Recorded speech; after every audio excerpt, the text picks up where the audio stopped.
much misery and pain. I guess I'll never be the same since I fell for you.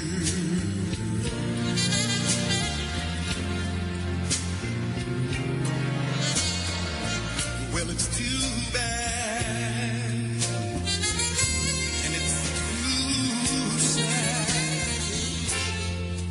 that I'm in love with you.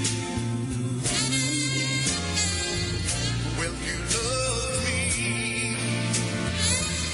and then you snub me.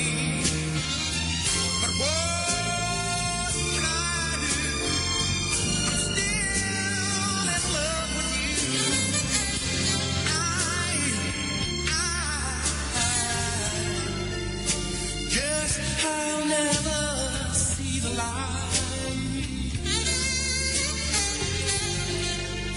I get these blues different since I fell for you. Well, like this.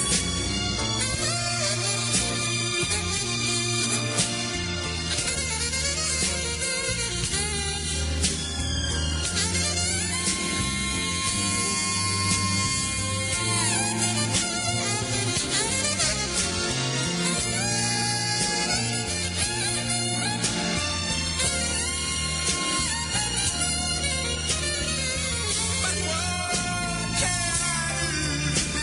I'm still in love with you.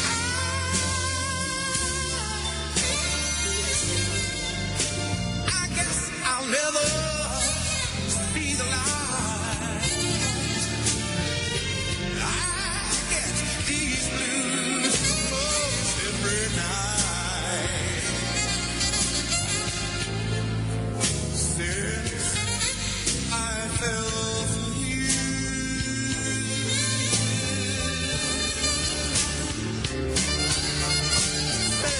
You love me, and then you snub me. I pray you'd put no one above me. And now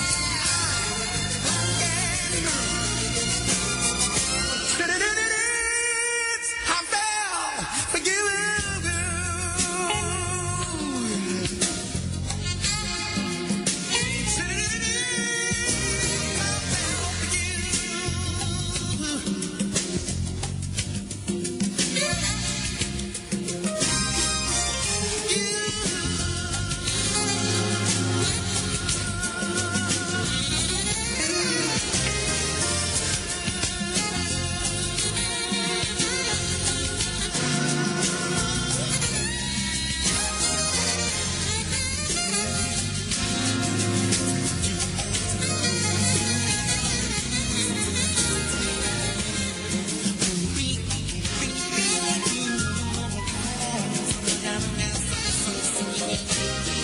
When times get hard, even small problems can be overwhelming, but you're never alone. With three on your side, Emmy Award-winning journalist Gary Pena and seasoned investigator Gary Harper, with their expanded team of professionals doing whatever it takes, exposing rip-offs, asking the tough questions, hunting down bad guys.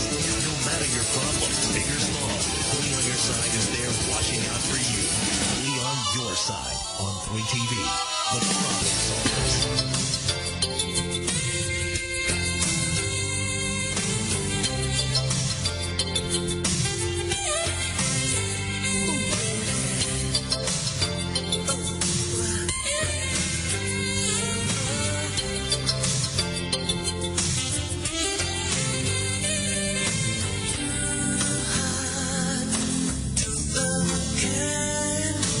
Love at first sight. Why do they say love is blind?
That's the way it should be. How could something so easy make me feel so complete? Take it one heartbeat at a time.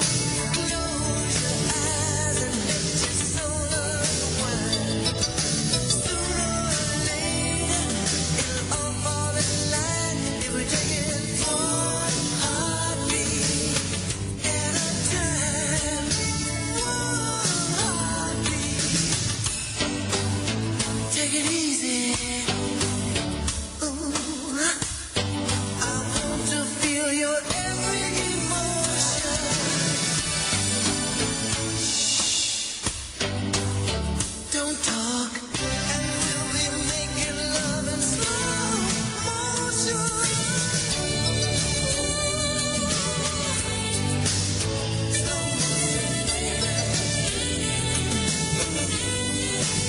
Slow motion, baby.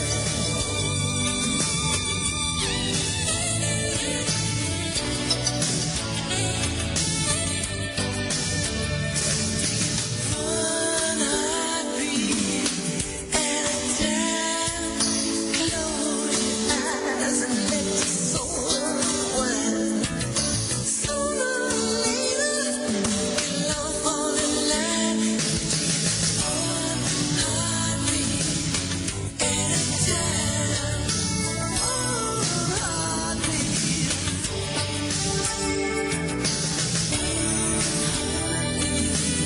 at a time. Slow motion, baby. Slow motion, baby. It'll all fall in line if we take it one heartbeat.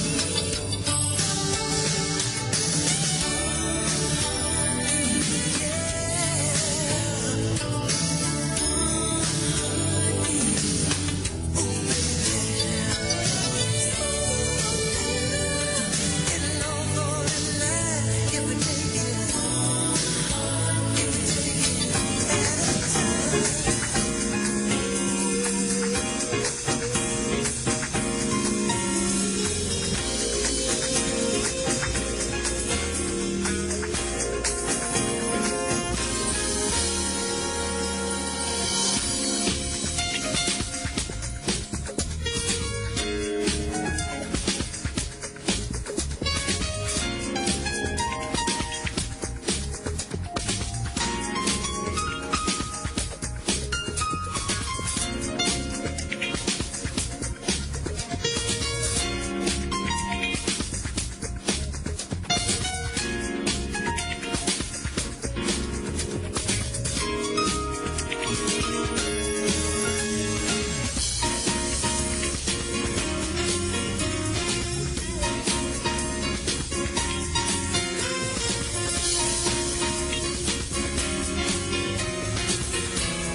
Peter Piper Pizza's the one where the food is good as the fun. Hot from the oven pizzas, garden fresh salads, all your favorite games and prizes. No wonder there's no better place for family fun than Peter Piper. Peter Piper Pizza's the one where the food is good as the fun.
smooth jazz favorites and breaking news and weather, too.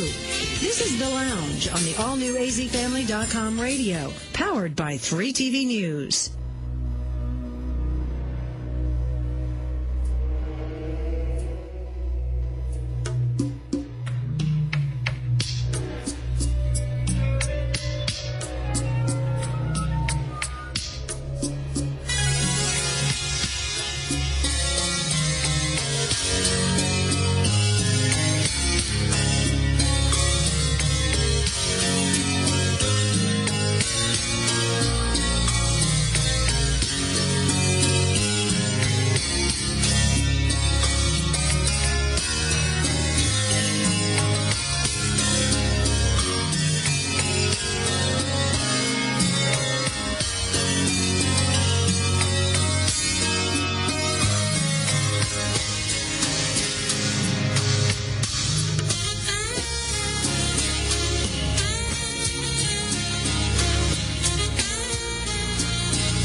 your problems.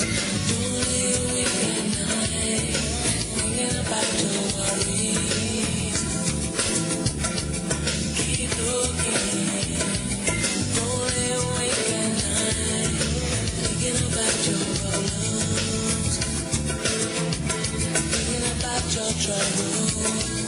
Don't lay awake at night thinking about your problems. Keep looking.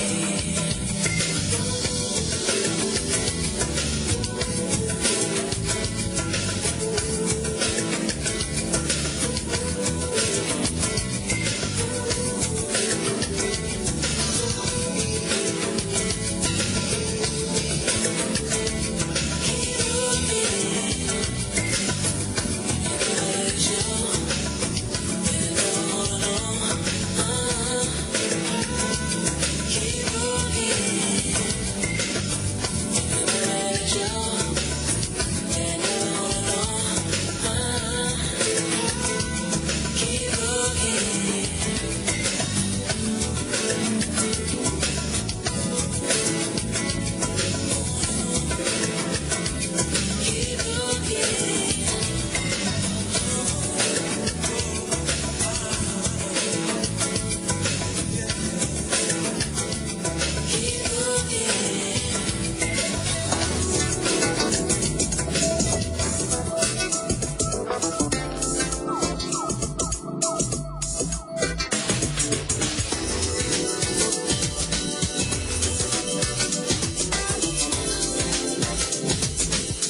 Weather's always grooving on the lounge on the all-new azfamily.com radio, powered by 3TV News.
I can hear a heartbeat for 1,000 miles, and the heavens open every time she smiles. When I talk to her, that's where I belong, and run into her like a river song. She give me love, crazy love. She give me love, all right, man. Got a fine sense of humor. All right, When I'm feeling low down, I know what you mean. yeah, well, I come to her when the sun goes down. Well, Take away my trouble, take away my grief, take away my heartache, in the night like the thief. Give me love, yeah, give me crazy. Give me love, it's so crazy. Hey. yes, I need her. It's daytime. Yeah, I need her every night. But I wanna throw my arms around her. Kiss her and hug her. Kiss and hug her, Kiss her and kiss hug and hug her. and I'm returning All right. from so far away. Well, Gentle sound, sweet love, and a brighten up my day. sing on, son. It'll make me feel righteous, make me feel whole, I know what you mean. make me feel mellow down to my soul. Give me love, it's some crazy love. Give me love, give me crazy love. I said you give me love. Give me She give me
Wake up, everybody, no more sleeping in bed.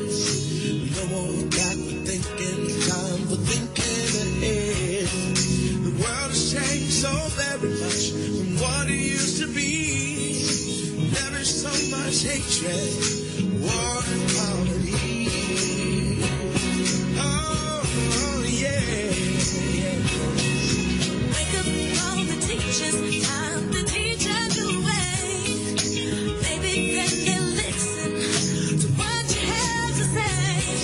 'Cause they're the ones who's coming up, and the world is in their hands. When you teach the children, teach them the very best you can.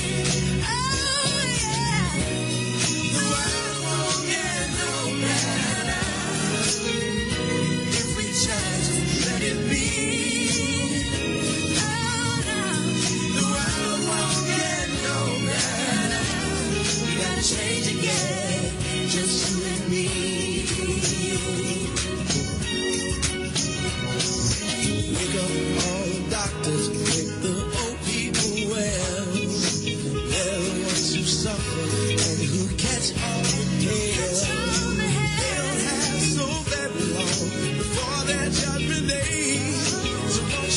them happy before they pass away. Oh yeah. Wake up all the builders, time to build as a land. I know we can do it if we all lend a hand. The only thing we have to do is put it in our minds. Surely things will work out, 'cause they do every time. Yeah, the world won't get no better If we just let it be. The world won't get no better. You gotta change it, yeah. Just you and me. Yeah, yeah,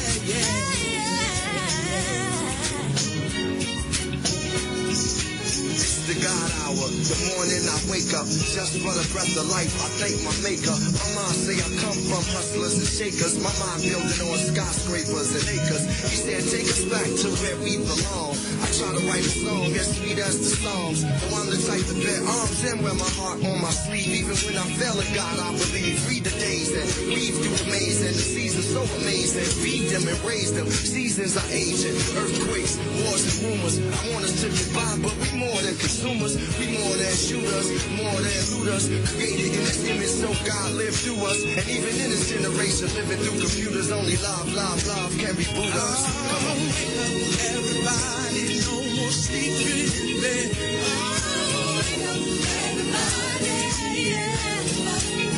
Get up, get up, can't do it alone.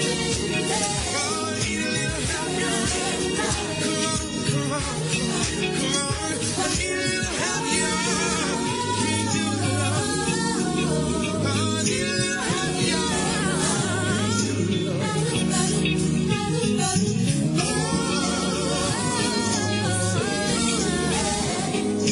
Wake up, everybody. Wake up, everybody. Wake up, everybody.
Phoenix. Let me be your Arizona family physician, and I'll make a house call 5 days a week. Join me for the Dr. Oz Show, weeknights at 8, followed by Free TV News at 9. Only on Free TV.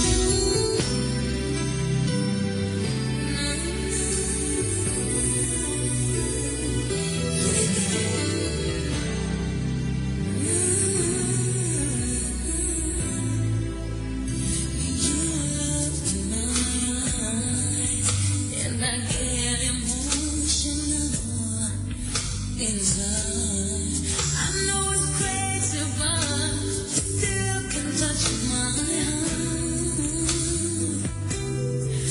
And after all the time, you think that I wouldn't feel the same. Time has been for nothing.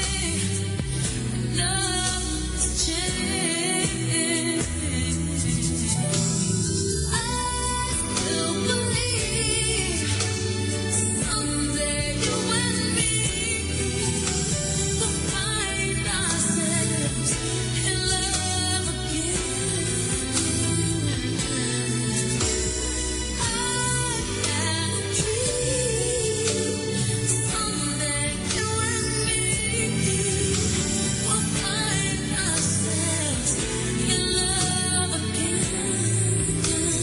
Each day of my life, I'm filled with all the joy I could find. You know that I'm not the desperate kind.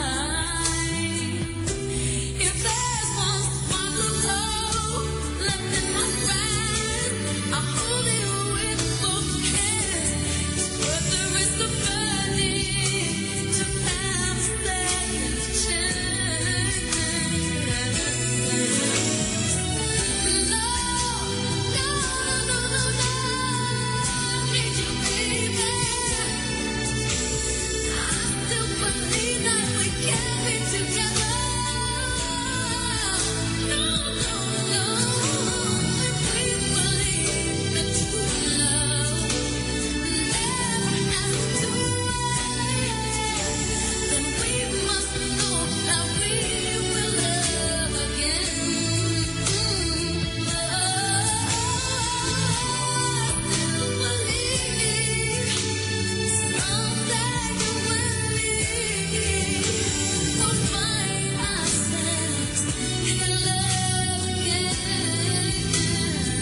Oh, baby, yeah, I had a dream. You and me will find ourselves in love again.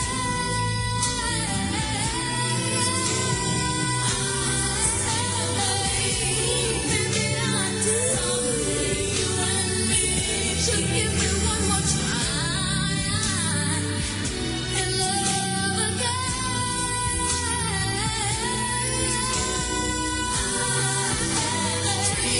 I'm missing your love. You and me will find ourselves in love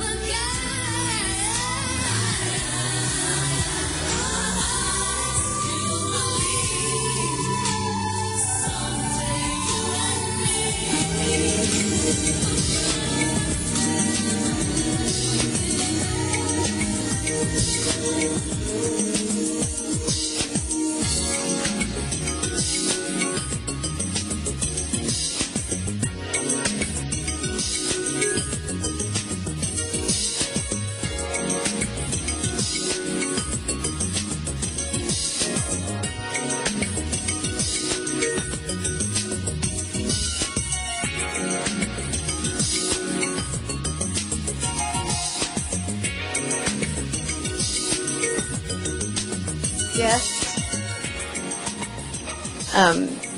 And you can remain standing. I'd like to call this meeting to order.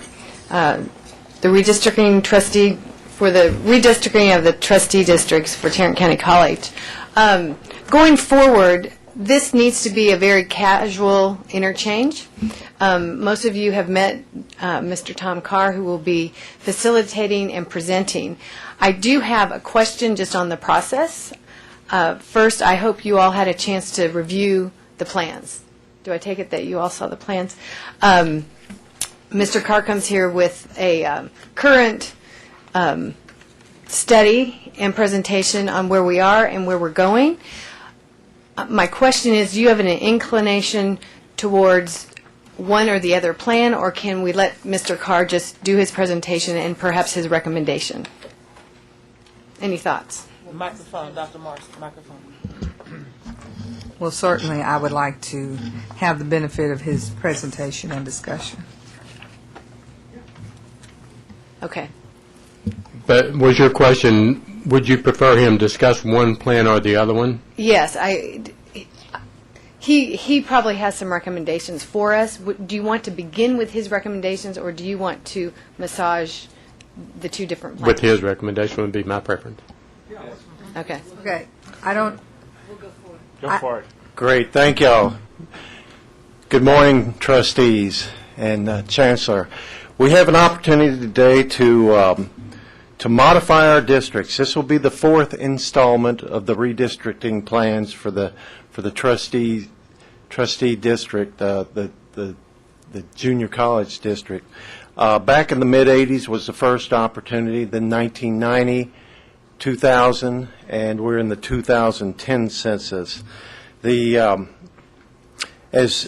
this body is well aware, we've increased our size. Tarrant County has grown over the last 10 years. Some nearly 400,000 people have moved either in or been born here. There's an increased population from what it was 10 years ago.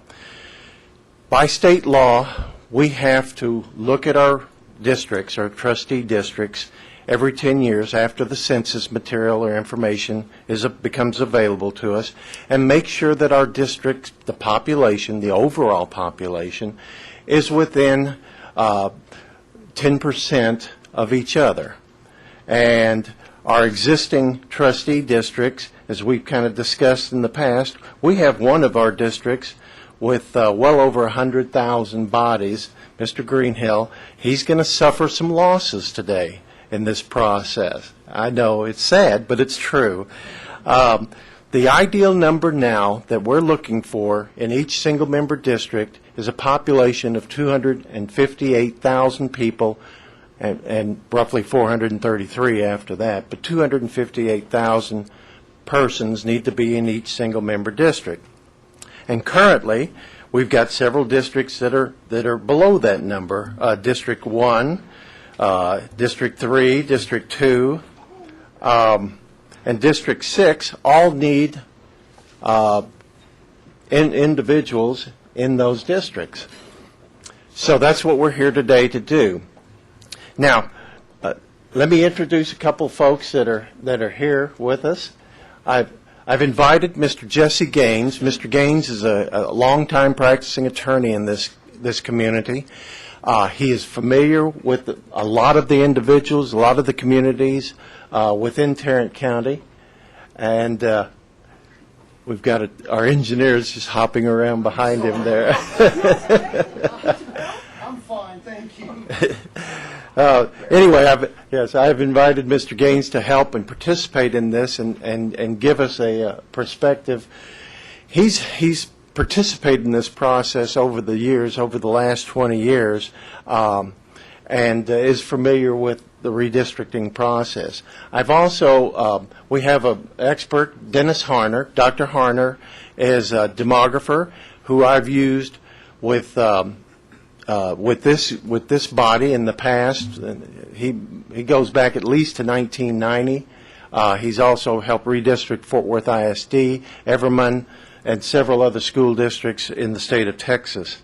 And it's his computer, his software, and information that we're going to be using this morning, and it's up behind us. This is the map that you see now is the current trustee districts. The lines are in bold, and obviously the colors are all within each of those lines. And that has got to change to comply with state law. Dr. Horner, on my recommendation and request, prepared what you have before you and what is also available in the audience, Plan 1. My request was that he focus first on Districts 1 and 6. Those have been identified in the past as our minority districts. And I requested that he do what he could to increase the population because it's woeful, it's short.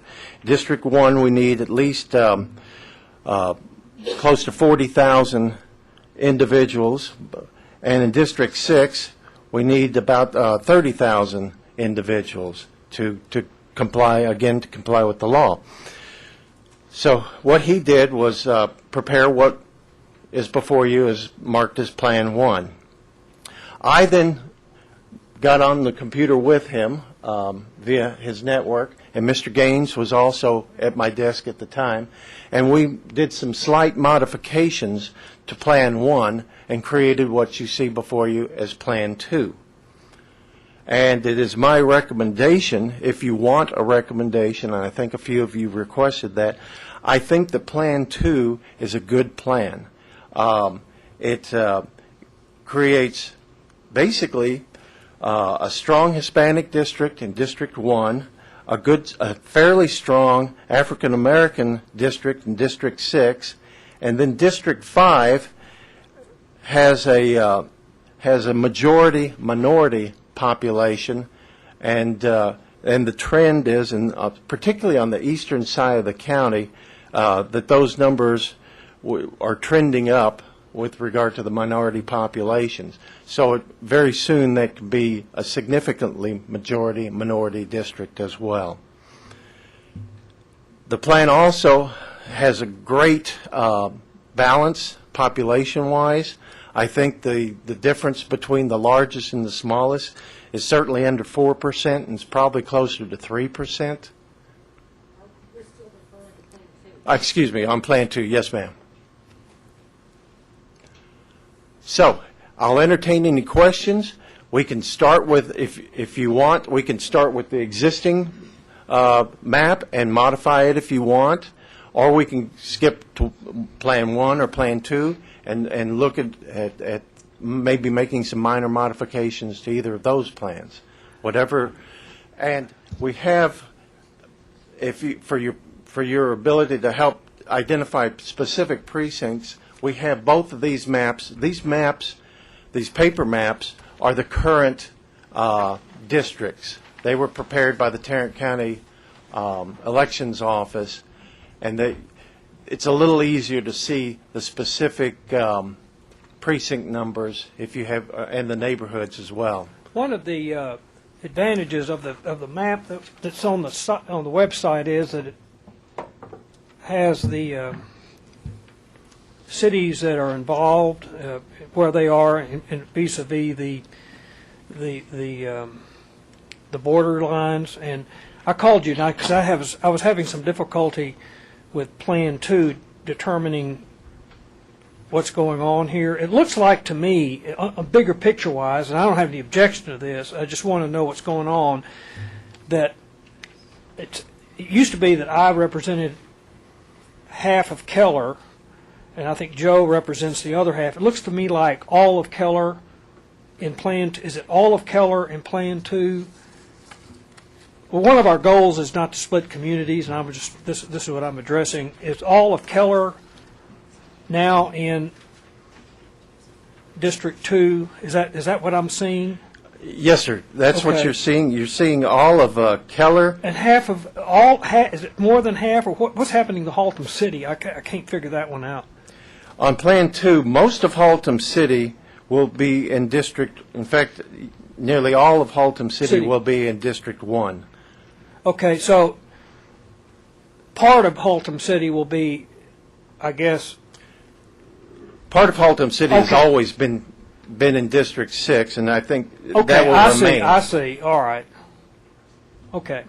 Yeah, we'll also, In North Richland Hills, tell me about it. most of North Richland Hills will then be in District 2. Okay.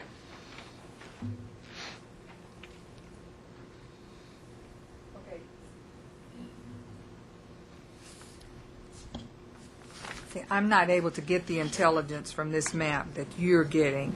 So what I would be interested in knowing is the precincts that are included in the new plan. For instance, there's a listing somewhere that has the precincts that are in the old plan.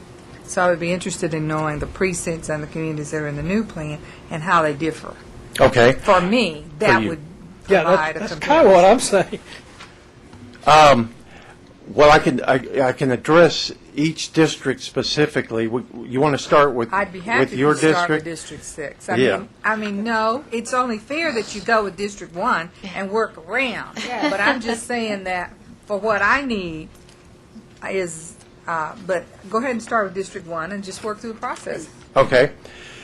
District 1, as I stated before, the current population in District 1 is 220,000 people.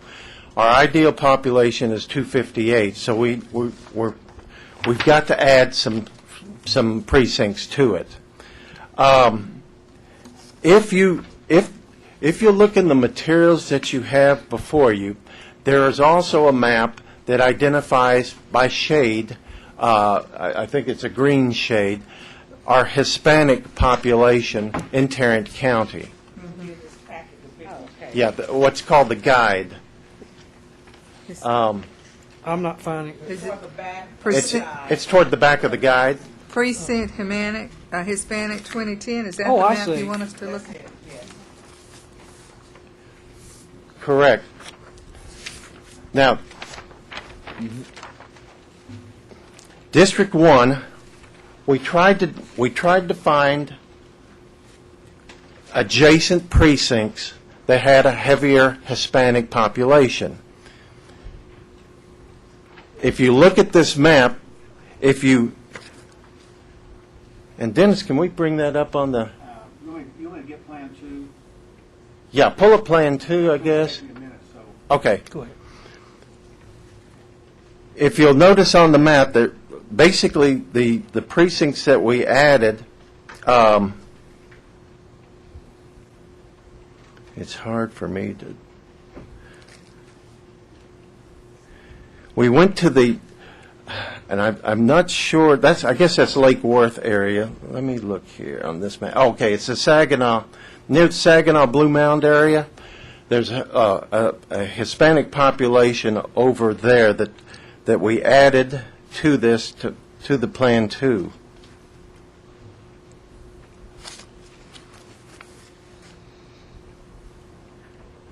And I'm not sure what lake that is, but anyway, basically the Saginaw Blue Mound area was added. Then we went over toward the Haltom City area and included some of those precincts.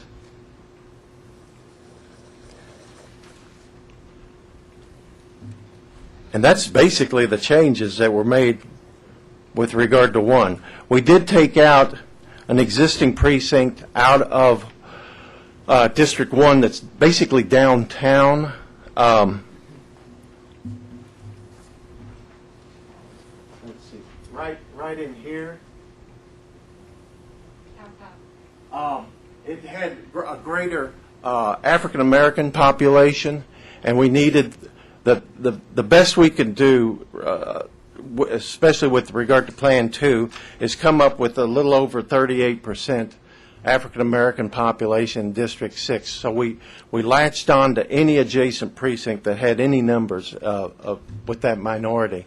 And so it had a little greater presence of African American population right in the downtown area right here. There's not a lot of people in those particular precincts, but we needed numbers, and we needed the racial composition of that neighborhood into District 6. And that's the only change basically from the center. The only changes that were made, we went north and a little bit east and west to add the population to District 1. District 2, should we move on? You satisfied? Okay. Yeah. Great. District 2 currently has it's got a very low number, 197,000 people. So we needed to add 60,000 persons to that district to get it in compliance. So we had to make significant increases, and there was really basically only one way to go, because the other districts needed bodies as well. So we dipped into District 4 and took Keller, North Richland Hills, and basically those two communities, and moved those into District 2. What about Colleyville? A part of Colleyville was in my district. Did you dip into Colleyville? Colleyville is pretty much was all in District 2. Is that your district? Yes. Oh, okay. You've got Colleyville still. I mean, it's all there. There's absolutely, in fact, Colleyville really wasn't. There are some parts of it that's not in District 2, but at least that's my understanding. Okay. I think if it's probably 95% or more is going to be in District 2. Okay. That's the only question I had. Right. All of Keller and most, like 80% of North Richland Hills, will now be put into District 2. Again, we needed numbers, and we had to go west. So show me on the map where District 2 is. Okay. District 2 is in the light purple here. And what we did, this is Keller. This is basically Keller. We took all of Keller, and we took North Richland Hills is basically this area right in here. And so we moved those populations basically right along here into District 2.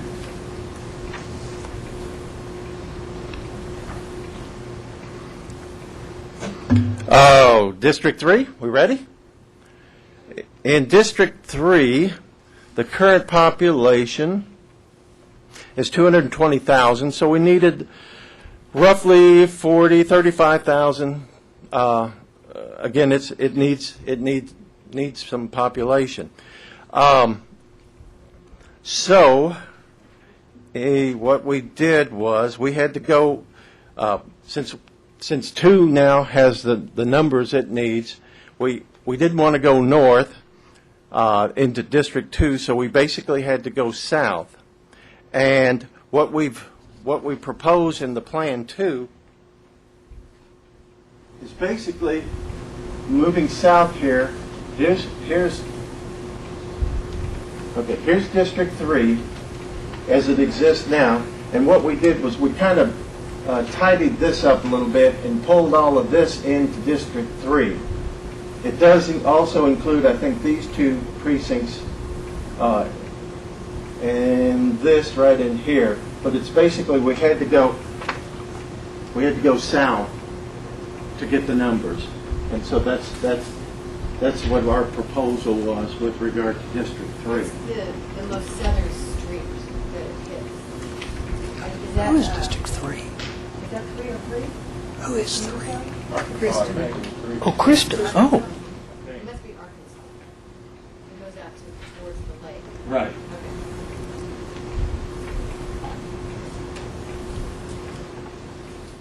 Okay. District 4, as we've discussed before, that had a significant increase in population. Over 100,000 people, roughly 120,000 people too many. As discussed before, we took these precincts and added them to one. We took away these. Again, what we have to do is take precincts away from one because there's just too many people. So our proposal is to take this population here, some of this, and some of this. This is Haltom City area. And under the current proposal, roughly, some of Haltom City was already in District 6. And so it's already divided, as it were. We're suggesting a more significant part be removed and placed into one. Again, we got the numbers issue, and we needed to move the. There is Plan 2 with the current boundaries in the red. Okay. That'll help. Right. And tell me once again what, I'm sorry, in the northeast corner of the part that's going into District 1, is that a community, or is that vacant land, or? Both. You said it was Saginaw? Yes, sir. Okay, it's Saginaw, okay. Yeah, it's the Saginaw area. Okay. Most of it is already in. Yeah, that's fine, District that's 1. fine. I relate better to, It brings in. in my mind, I relate better to where towns are, okay, yep. Now, we can pull the cities up if you want to. No, that's okay. Okay. Oh, I like it. I like that.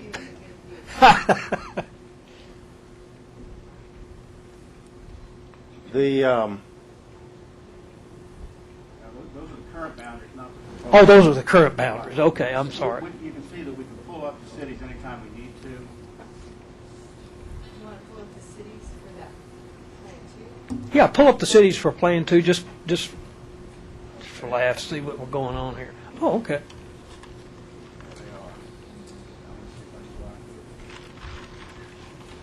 Kind of tricking me here.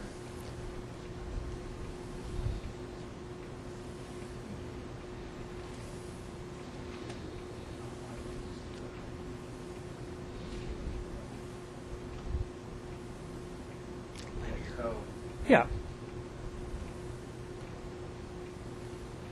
does that help? yeah, I'm seeing, I'm a visual person, yeah, okay. I'm fine, thank you. So now this is back to the current map, the current boundaries in red, and the colors show the proposed plan. yeah. That's fine. That's more or less this graphic that you've got before you, and Plan 2. Now, District 4 retains. Well, District 4, under the new plan, would lose basically the entire community of White Settlement.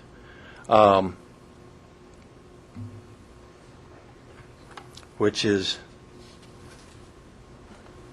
on this map, this area right here.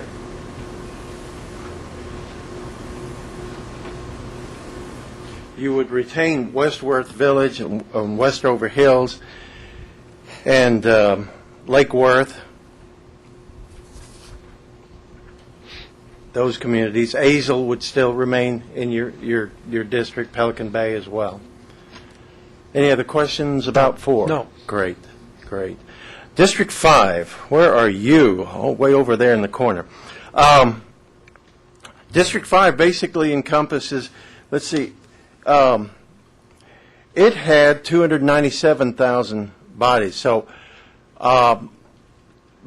similar to the issue or problem that we experience on District 4, we've got too many. We need to reduce the population in District 5 by the tune of roughly 40,000 people. Now, we've accomplished all of that by increasing the population, kind of as we discussed before, coming down from District 3 by taking these precincts right along in here.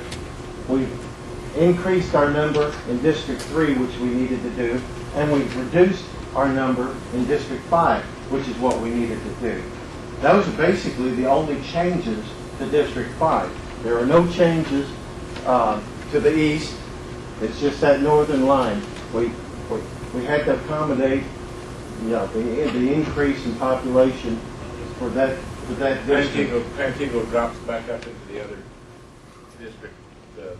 Pantego does. Dalworthington Gardens does not. That stays in yours. Grand Prairie also, that part of Grand Prairie will also stay in your district that you had before, and certainly the city of Mansfield would all be retained by you as well in District 5. Does that help focus in there? Yeah, there's a. Does that show what's that? That's the Plan 2, and that shows you the precincts to the north that you would lose. Actually, I guess you would gain one precinct. By the lake, yeah. Yeah, by the lake. I don't know that it's got a lot of people, but wherever it is. Right here, this particular place. Right. Okay, any questions with regard to District 5? Have we hit that pretty good? District 6, Dr. Morrison's district, it too needed a population infusion of close to 40,000 people, 28,000. No, excuse me, 28,000. So that means we have to add some precincts to it. And what we added, Dr. Morrison, was that downtown precinct that we discussed earlier with regard to 1. You took that little downtown precinct. What's the number? I think it's 4494 and 4253.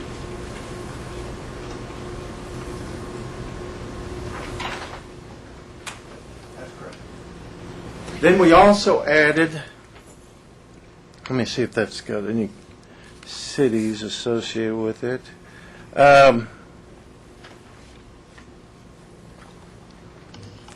We added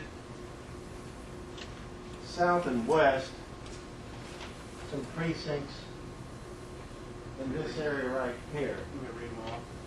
Sure. This is 1446. This is south from here.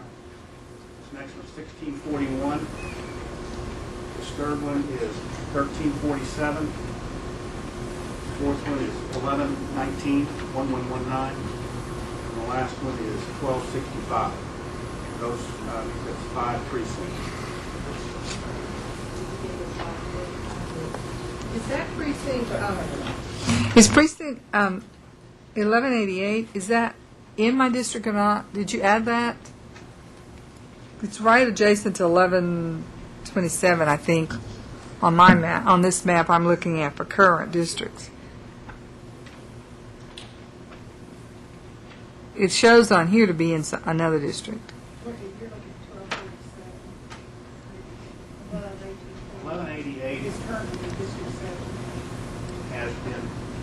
This is 1188. No, it's not.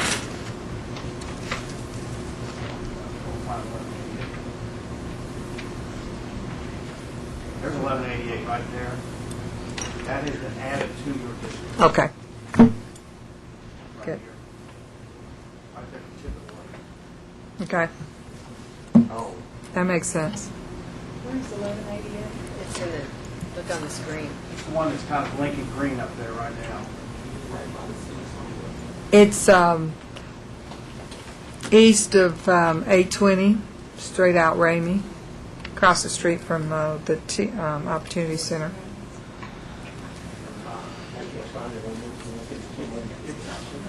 Then these few little precincts over here on the far northeast corner. Oh, right. And so there are other additions? Yeah, the big one right there is 1489. The big one right there is stop the blinking at me. Zoom in on it. 1428.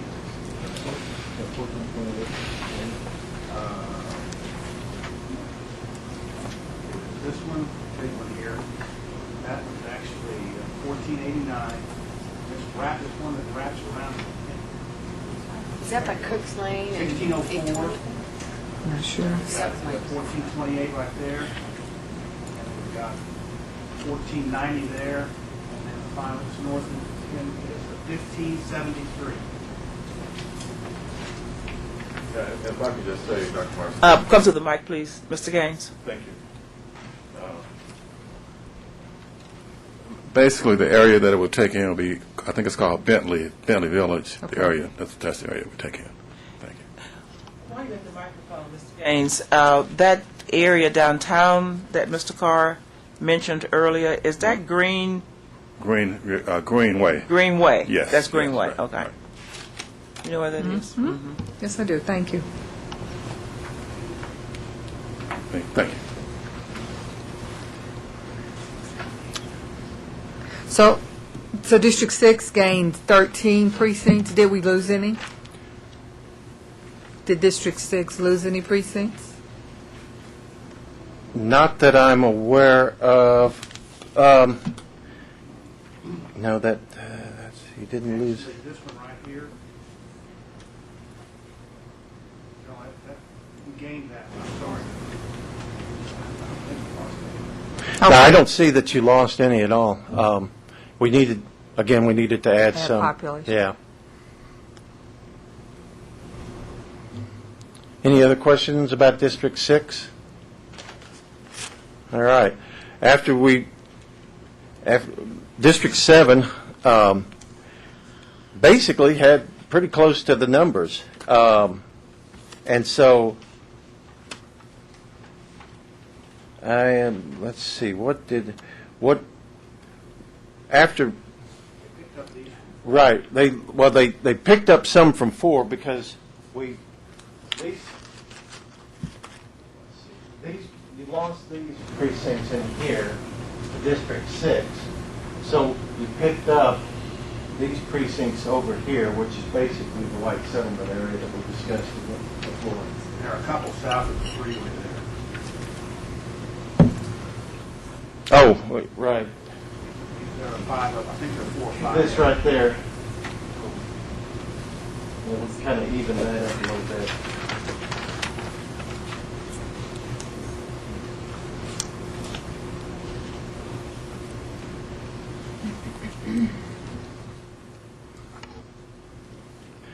All right, and those are the changes identified with regard to the proposed Plan 2 that you have before you. Any other questions about the plan? Any modifications that you would like to make to this plan, to Plan 1? We can do that.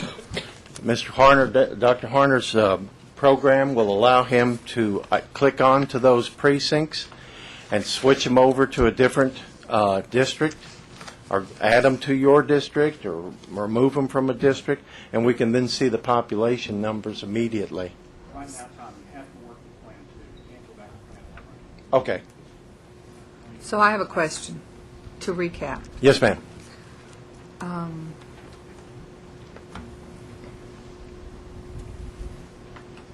Are all of the sitting trustees still in the proposed district? That's a good. Yes. Been there, done that.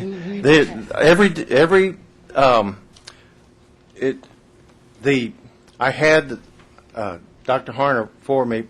He identified by putting the number. If you look at Plan 2, wherever we believe that your residence is identified on the map by your district, and each under this particular plan, under Plan 2, no trustee would be in the same district as another trustee. Each of you reside in your district. You're in compliance, in other words, right now. No one would have to resign if this plan were adopted by this body. Okay. And so the next question would be, does Plan 2 as presented meet the criteria that the Justice Department is going to use in terms of not only population but the demographics?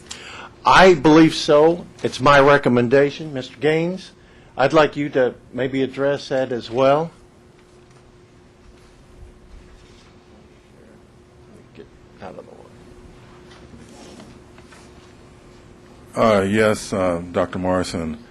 We believe that based on the historical analysis that's been provided and based on the current population trends as well as the current population in Tarrant County, we believe that based on everything that we have used and everything we've come up with the great demography that we've used, that these plans would be in compliance with Justice Department guidelines.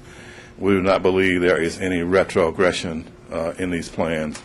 We believe that it gives all the criteria that was adopted by this board we have used, and we believe that this plan will be approved by the Justice Department if it's passed.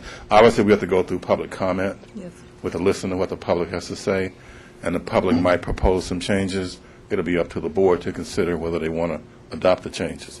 However, we believe that based on a submission that will be submitted to the Justice Department at some point in the future, that this plan will comply with Justice Department guidelines. Okay. And my next question would be,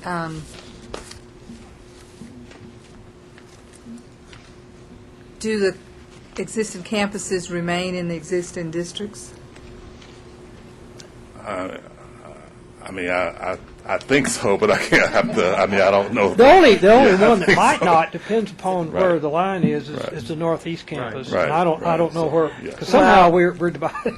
That's one that we've never considered before, Dr. Morrison. And quite Right. frankly, I met with I don't think Mr. it makes any Gaines and difference. Mr. Carr earlier, and we talked about everything but that. Right. I guess it's, I'll go back to my speech I gave to my It doesn't make any difference. just retiring board president when we were talking about the importance of, my campus. I said, no, they all 5 belong to you. Right. Because, our students are very mobile. Right. And somebody who lives in the North Richland Hills area, the Colleyville area, may want culinary arts.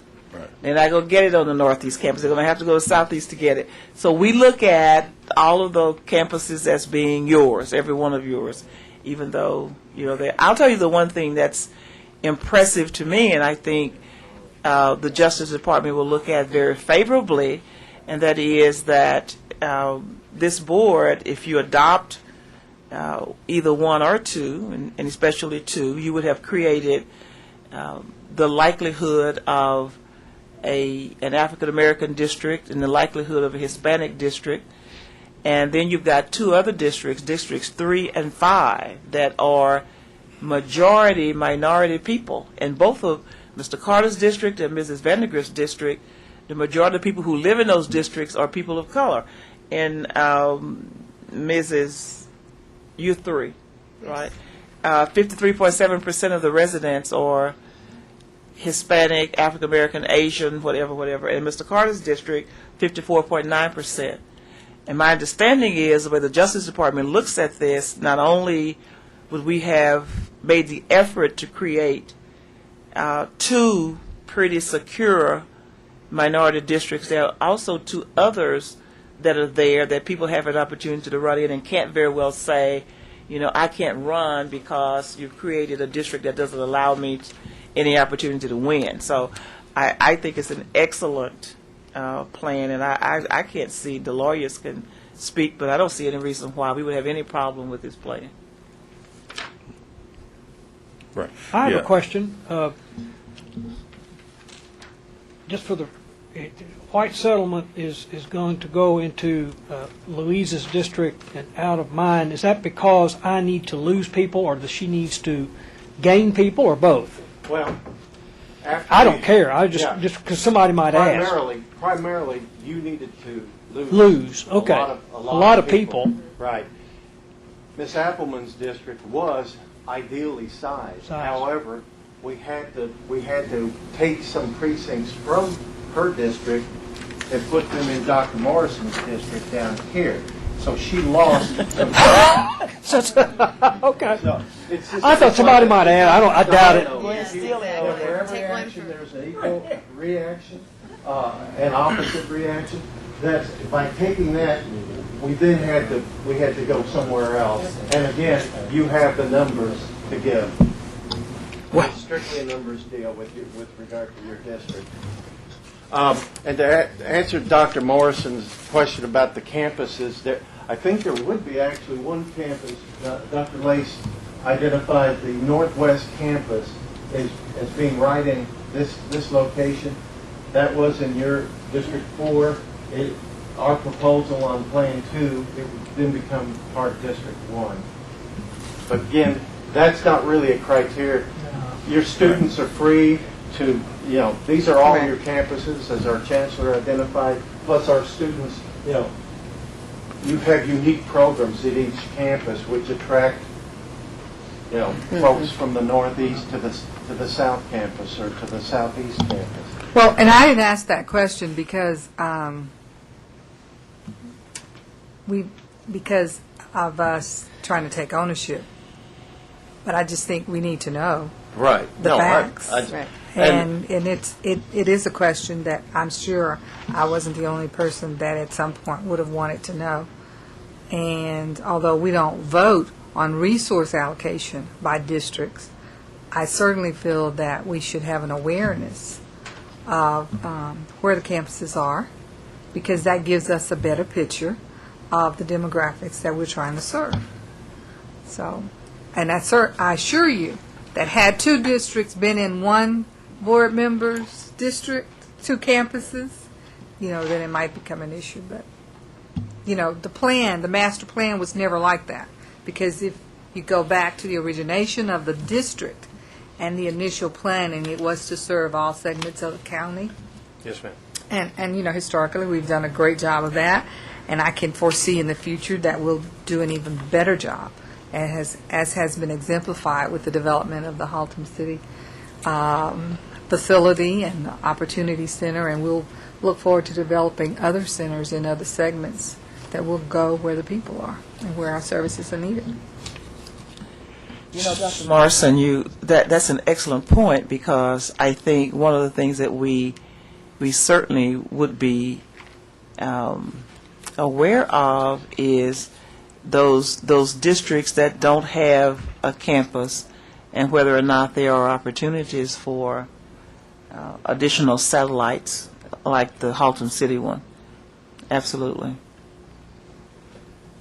So our objective in this meeting is to say yes to or no to the plans, but assuming that we agree with Plan 2, our objective in this meeting is to say yes to this meeting, to this plan. Let's hold public hearings on that. Is that our objective here? Your objective is to give us some indication. You aren't officially voting on a particular plan at this meeting, but if there's a consensus, if everybody is heading down the same path, so to speak, with regard to one plan over another, we can. I would encourage the district to place the map on the website, to solicit. We've got these guides that will be made available to the public, both in English and Spanish. They'll be available here in this building, so that members of the public can take one home if they want. But they can certainly print it out on the website once it's up on the website. But if there's a consensus, if there's an interest in one plan over the other, that would give us some insight as to what direction to go. The plans, the maps will be available for public inspection here in this building on the website, and then what I'd like to do, my goal is by your August board meeting, this body could then vote at that time on a plan after receiving, you would have a public hearing at that time. You would receive. Excuse me, Tom, why don't you go through the guideline, the timeline for them? Page 3. Yeah, go on through the that. guidelines. Board members, in your guideline packet on page 3, there's more or less a calendar. Exactly. There's a calendar here. The idea is that we want the public to be aware of what we're doing. We want, transparency. We want them to participate if they want to make comment if they want to. That's why this is a public meeting. That's why it's being televised. We would like, if any member of the public wishes to present a plan, we would like to have that plan We would like it presented here so it could be placed on display here at the May Owens Center. The goal is that plans would be submitted by July the 16th. They would then be placed in the hallway, for public viewing, public inspection, and then by August 18th, we would have a public hearing, this body, this group, at your meeting in August. You would solicit, have an opportunity for anyone to come forward and say they like, what they don't like, and then you would, that evening at your meeting, you would then vote, and then I would, with Mr. Gaines's help, prepare a package and submit this information to the Department of Justice. Mr. Carr, I have a question regarding to some of your statements in regards to the public comment. What is the process if indeed we receive comments about wanting to change certain precincts or redesign some of that mapping, and then we're on August 18th with a public hearing? How do we know which plan then to discern? Do we need to call another special meeting if there is public comment or changes necessary? Well, we've got a little bit of leeway. If for whatever reason we're not ready to pull the trigger on any particular plan on August 18th, and we need a little bit of additional information, I feel safe that as long as we have a resolution by September, your September board meeting, then we can go forward with it. Also, if any of you wish to visit directly with Dr. Harner, it's really neat. You can. He invites you on to his system, and even though he's in Austin, you can then ask him, what would happen if we moved this precinct or that precinct, and again, you can get the numbers and the information immediately. But that's also available to each of you, in the privacy of your own home. I would encourage you, if you like a change that we get the word out somehow to the others. But that's also available to us, and if we find we need to make some changes in August, we certainly can do that.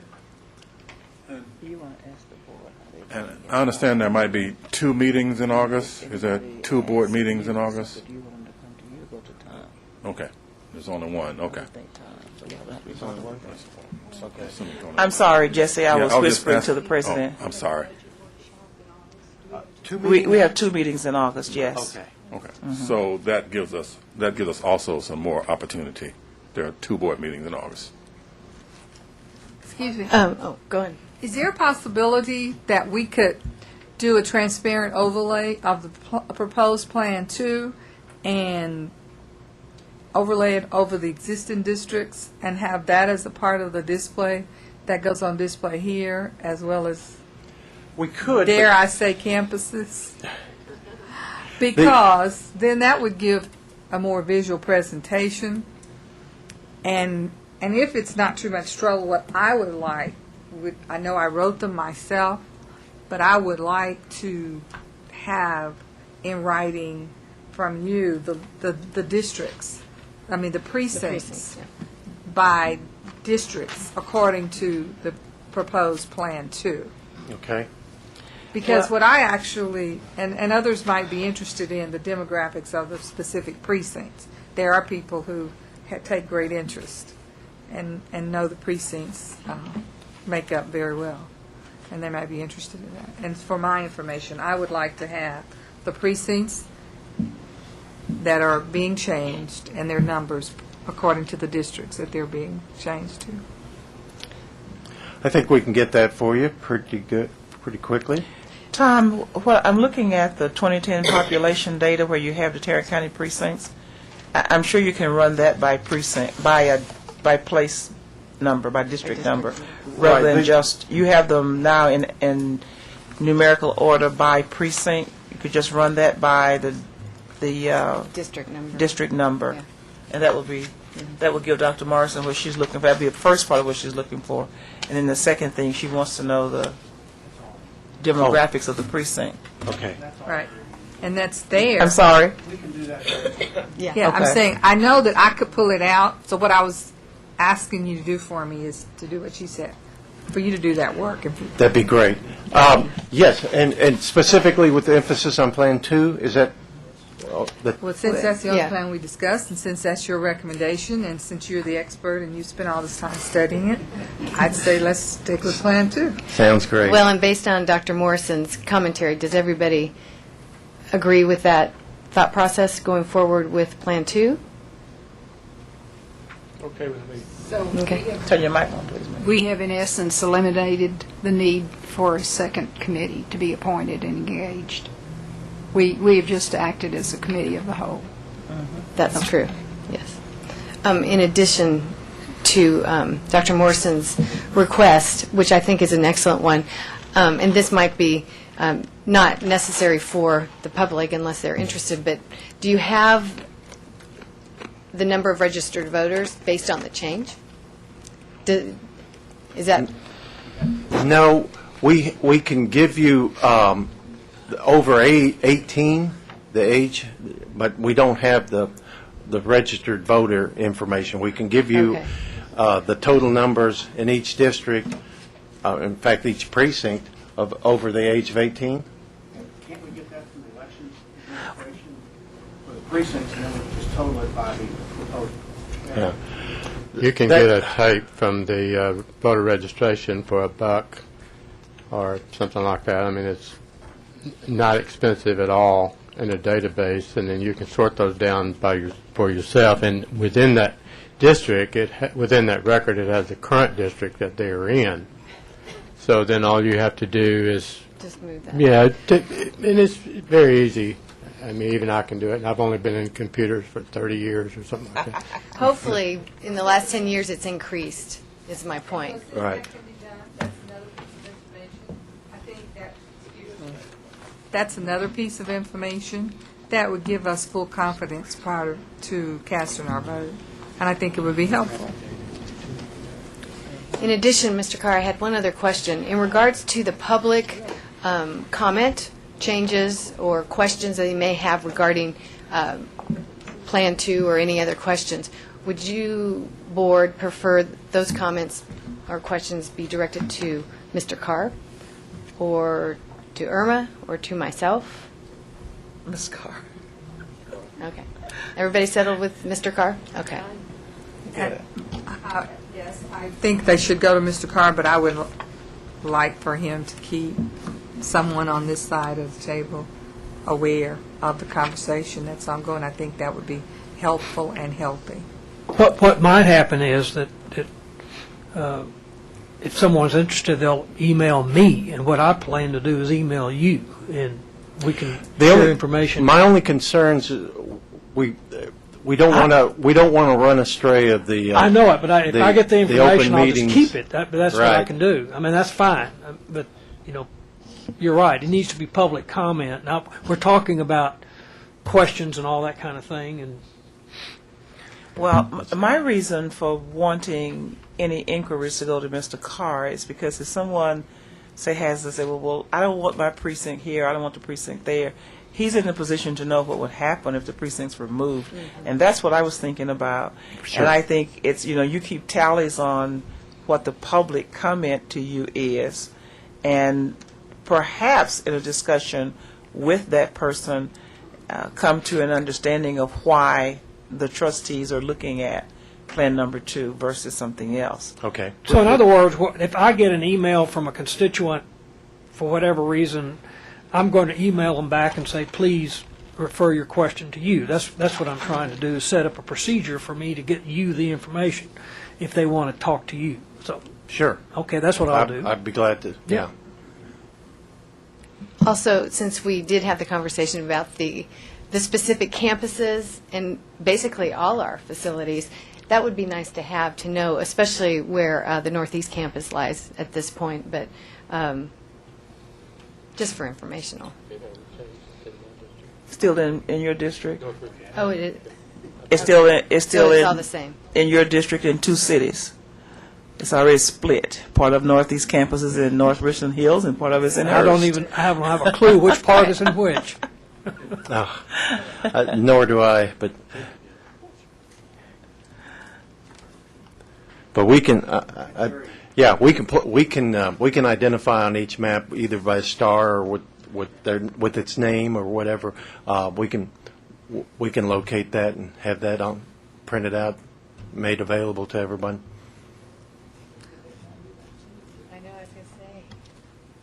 I'm sorry, I got what? Ms. Winnett has 2 campuses in her district. Yes, I do. Yeah, with the downtown one, I'm guessing is, yeah. Downtown, yeah. Oh, you got 3 then. You got Northwest now? Northwest. You got Trinity River and Trinity River East. You got. Yeah. Yes. Yeah, if there's any, yeah, that's just what you need. The members of the public, that's who you need to talk to if it affects that campus. Just be reminded, she still only has 1 vote. Right. Board members, are there any other questions, discussion? Tom, do you have any more to add? I really don't, Mr. Gaines, Dr. Harner. The only thing I will add is to thank you for giving me this opportunity. Is that one of the most important things that we're going to move forward on is the public participation. It is very important when we submit something to the Justice Department that we can indicate that the public has had an opportunity to view it. And by this meeting today being on TV, that's part of the public, part of the process. So, and again, thank you. Thank you. Thank you all very much. Okay, if there's no further discussion, we'll call the meeting adjourned. If there is no further discussion on staying and talking anymore about this, we have a nice, I think we have barbecue lunch. Is that what we've got, Reginald? Let me get my apron and check. And Tom, you and company are welcome to have barbecue with us if you'd like. Thank you so much. Because Dr. Morrison likes barbecue. Oh, yeah. Yeah, we do have budget session coming up. That's right. No, budget session today.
Jazz Radio, tout le jazz.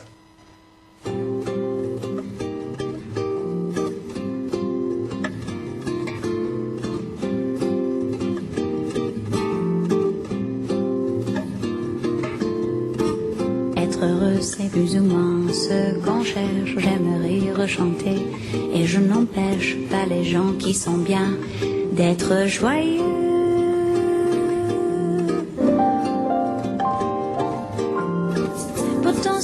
Une samba, son tristesse est un vin qui ne donne pas l'ivresse. Un vin qui ne donne pas l'ivresse. Non, ce n'est pas la samba que je veux.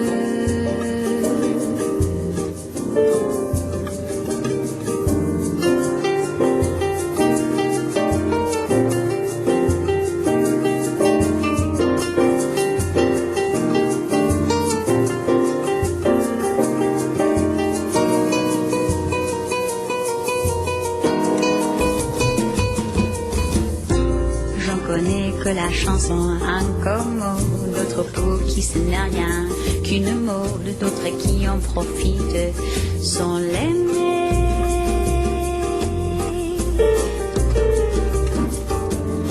Moi je l'aime et j'ai parcouru le monde en cherchant ses racines vagabondes. Aujourd'hui pour trouver les plus profondes, c'est la samba chanson qu'il faut chanter.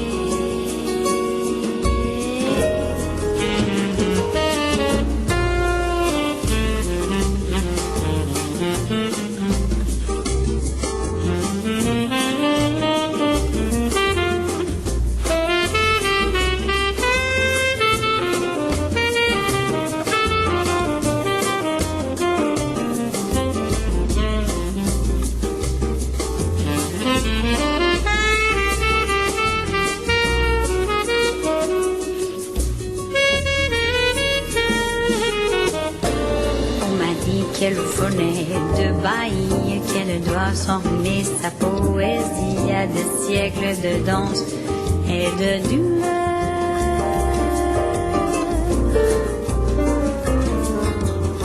Mais quel que soit le sentiment qu'elle exprime, elle est blanche de formes et de rimes, blanche de formes et de rimes, elle est nègre, bien nègre dans son cœur.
best friend. But sometimes all I wish we could be more than friends. Tell me, do you know? Tell me, do you know?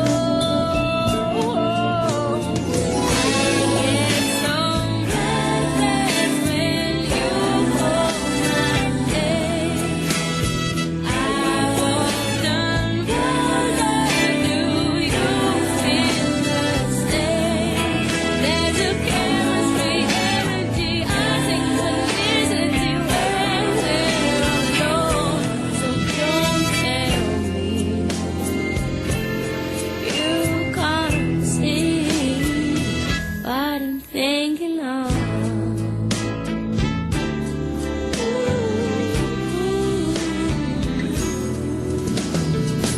I can understand that you don't want to cross the line,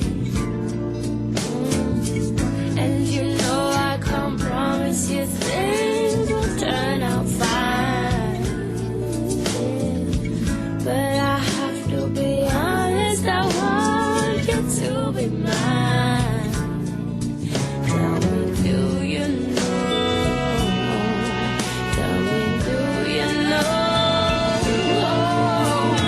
I get so breathless when you call my name. I walk closer. Do you feel the same? There's a chemistry, energy, I think electricity when we're alone. So don't tell me you can't see. Oh, 'cause I try to do this right in your own time. I've been telling you with my eyes, my heart's on fire. Why don't you realize? Tell me, do you know? Tell me, do you know? I get so breathless, so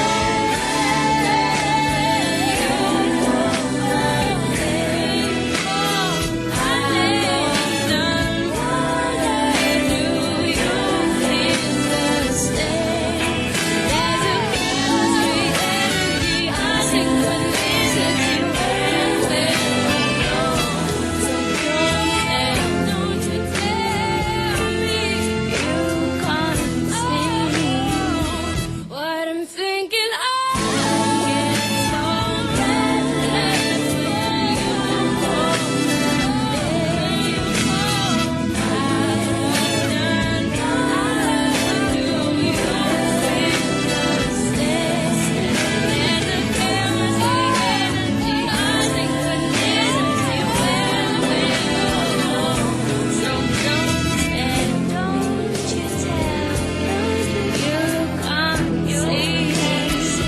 What I'm thinking of.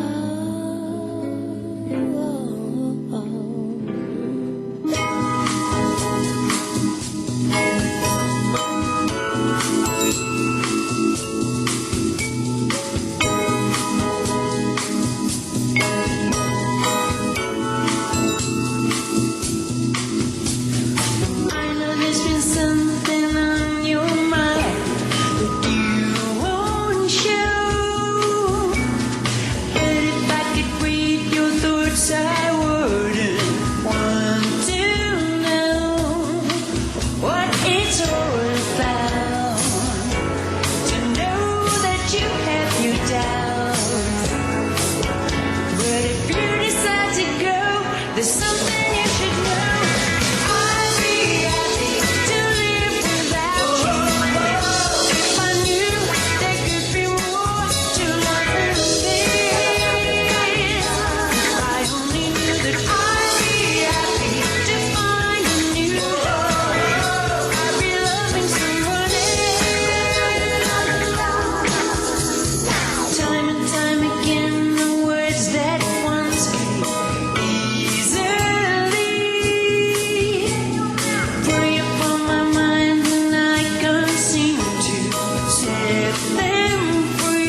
Jazz Radio.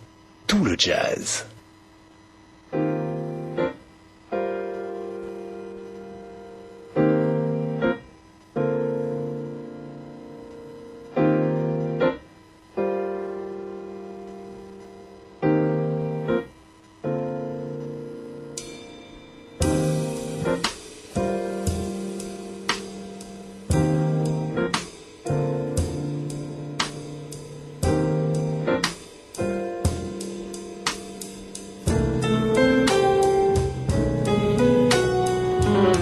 Tonight was black and blue.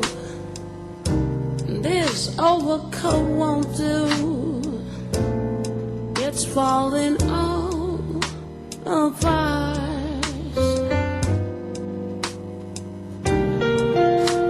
When I left you,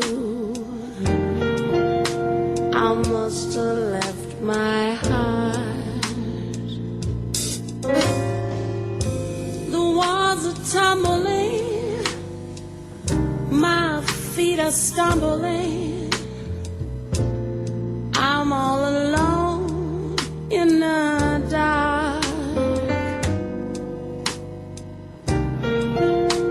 When I left you, I must have left my heart. Must I always be lonely with my dreams at your doorway? Just one more empty dog day afternoon.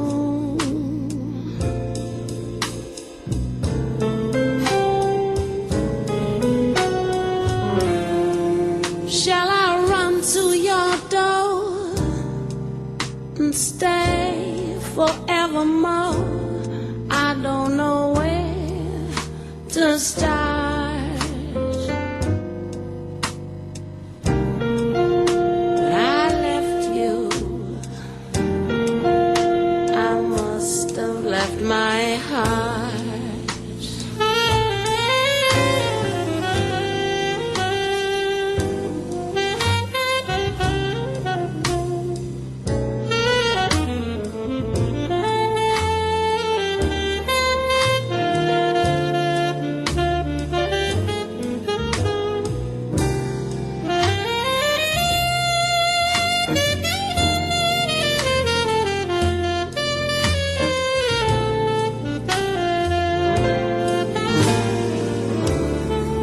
Must I always be lonely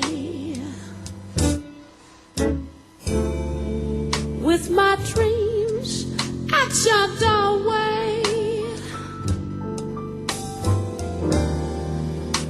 Just one more empty dog day afternoon.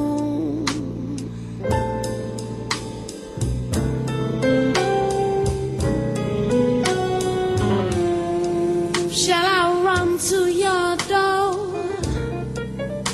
and stay forevermore? I don't know where to start. When I left you, I must have left my heart.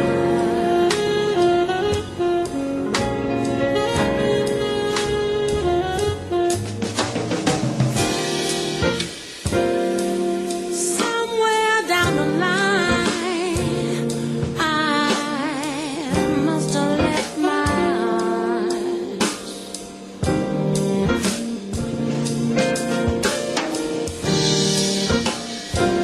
Must have left my heart,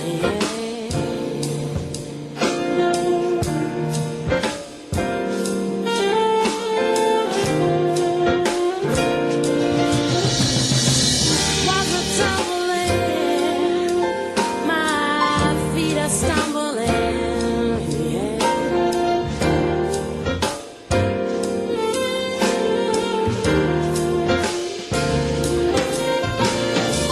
Shall I run to your door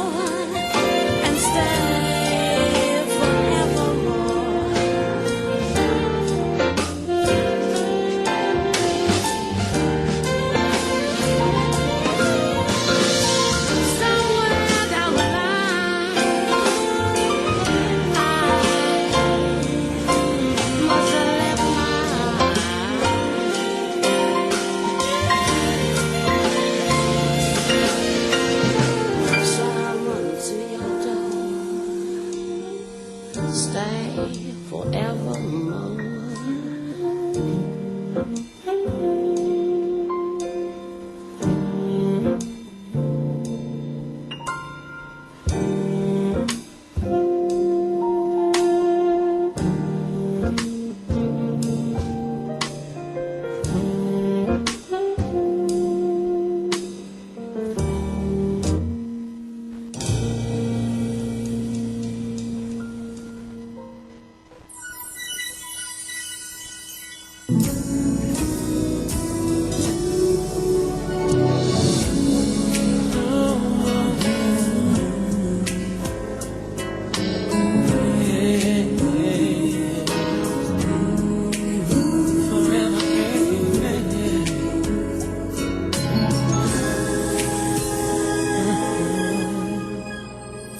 Lost and lonely in my only world, thinking love was just an empty word, asking everyone to explain to me something which seemed to be lost in mystery.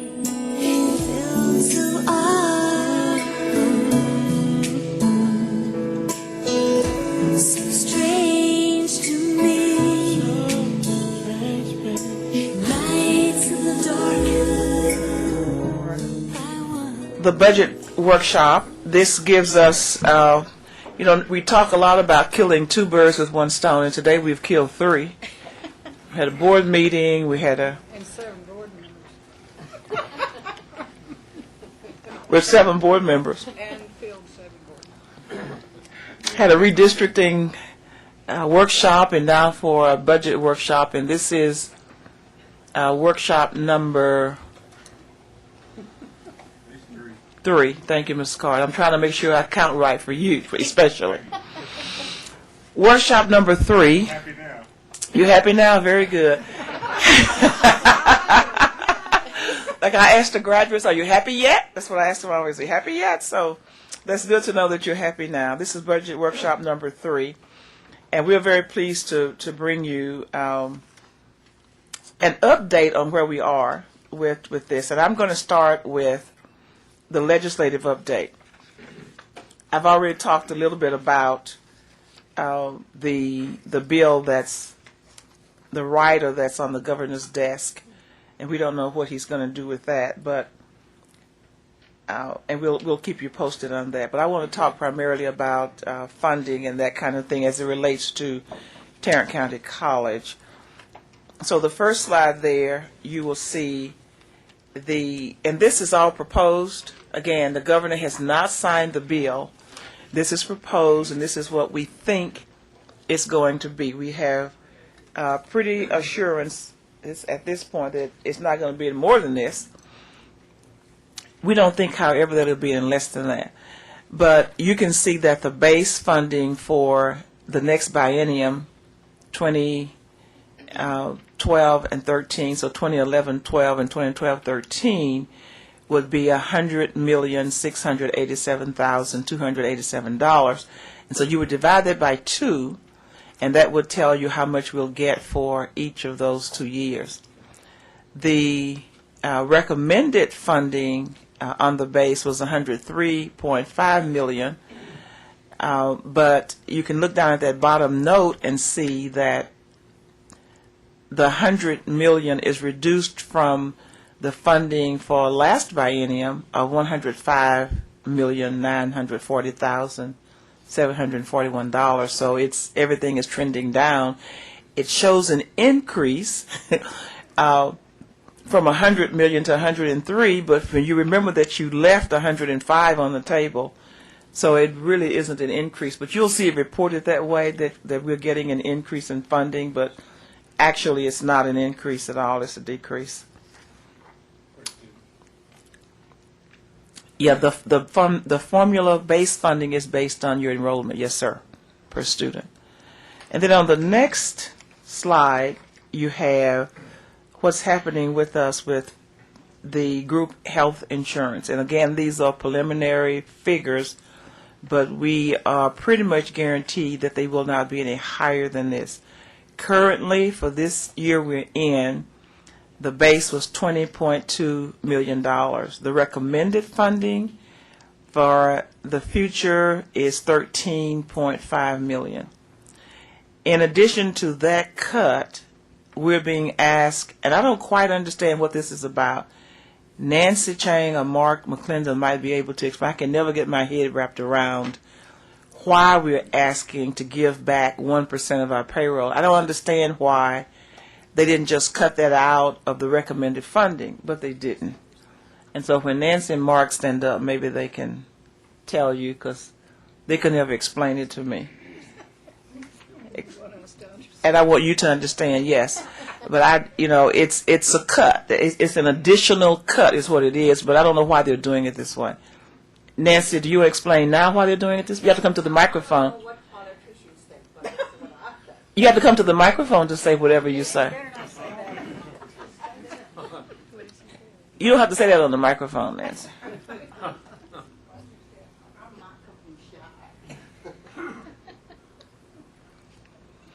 Okay. What I think is the formula funding, there's accounting what we turn in for LAR, legislature board, for how many people you have in last October. So they're counting their hair, give every campus how much it is. But like our big district, payroll is higher. 1% of the payroll is over 100 million, 1 million some dollars. They're just counting the person. How much you have actual payroll, you have to give 1% of that back to ERS. In other words, ERS just don't have enough money for state legislature give them this appropriation money. So they ask everybody turning back. Now that's not everything. That's what we deduction from the premium. So they think they already set up the rate. Mr. McClellan will tell you in the next few slides. They already have to set up the premium for everybody because enrollments already should be stopped for every college pretty soon. So if they know they're going to give less, so the copay going to be higher, deductible is going to be higher. So in other words, they just don't have enough money to pay both our premiums. So that's a really big deduction, a lot of deductions. 9.2 million. Yeah, 9.2. That's now 9.2 million. Don't want to go to the next several slide. 9.2 million says just the deduction. They only funded did over 80% in the $20-some million. So they didn't fund the whole premium with Starware. Now they only fund less than 41%. So our expenditure in the future, you see our expenditure is going to be even increased because they don't really fund us enough to Starware. So that is big expensive for all the district for 50 junior colleges. Okay? Thank you, Nancy. This is just for our current employees. In addition, we're still paying some retiree benefits, aren't we? That's going to show up somewhere else. Nancy, talk in the mic, please. Okay, this 20-some million, 13-some million, this money we don't get, shows like this. But the ERS will get their money for Austin. So what ERS first thing to do is pay bill rates first, for retiree first, for the single person. They take those money off, then whatever left is for the active people. So active people, if we have, let's say we have $10 million for, $3 million go to retiree, they have to pay them. So every has $7 million. Where our active employees, let's just say 15 million. So they only have 7, so we have to pay the rest. Pay the rest. Right now, we pay a little over $300, $300,000 every month. Not enough to cover for this right now.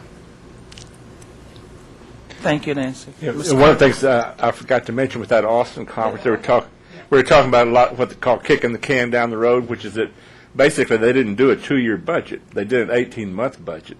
So as a consequence, about a year and a half from now, they'll have to have another special session to come up and somehow find a way to produce more money. So one of the probabilities of that is that they'll come back to higher ed and public education and ask for more. To give back we're not more. through with this for 2 years. Yeah.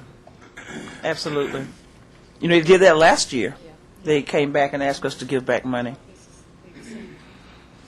The next slide just is a little bit of what Nancy was saying a little bit earlier, where you can see the cost of what is recommended at this point for insurance costs. As you can see, they are very, very expensive.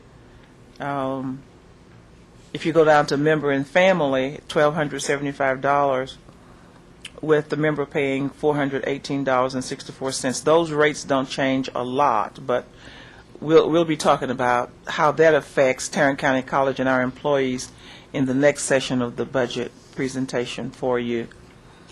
And then, of course, on the retirement side, there's also a $7.2 million reduction. The base here that is proposed is, at least the recommended funding, $6.3 million. You'll recall year before last, 2 years ago, when there was a lot of discussion about proportionality, and Governor Perry finally changed his mind about proportionality because the state representatives and senators were so adamant against that. Well, we're right back to it now. It's the very same. They're not calling it proportionality, but it's the same thing.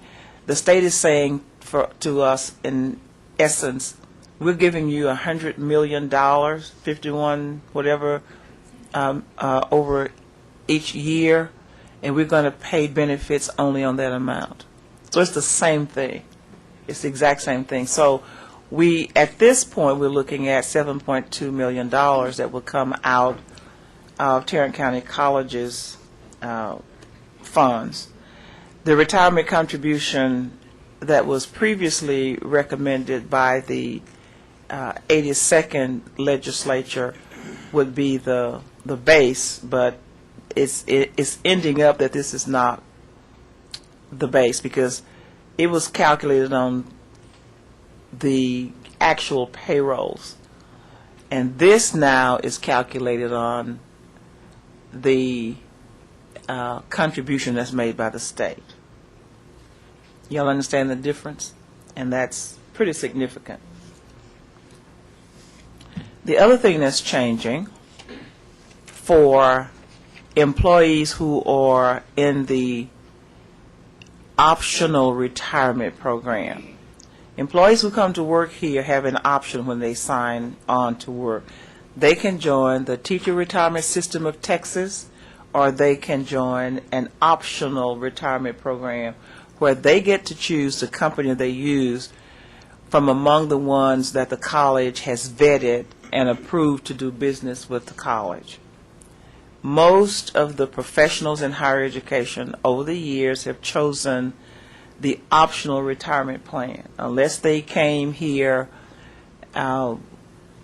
with very little time in higher education, they tended to choose the optional retirement plan. If they came with a lot of time, many of them will stay with TRS. So they're proposing in 2011-12 to drop both the contribution for both of those plans to 6%. Let's go back to what Mr. Carter was talking about. This is not really a 2-year budget, really. Right now, they're paying 6.644 for TRS and 6.4 for RP, so they're proposing 6% for both. But in the following year, they propose to go back to 6.4 for TRS participants, but stay at 6% for the ORP participants. So I don't know how they justify doing that for the employees who all work for the same state, who all work for the same institution, but that's what they're planning right now. And now I'm going to call for Mr. McClendon to give you a preliminary budget summary, unless you all have some questions on the legislative pieces and what that means for us. Bottom line, it means more money out of our coffers. Mark?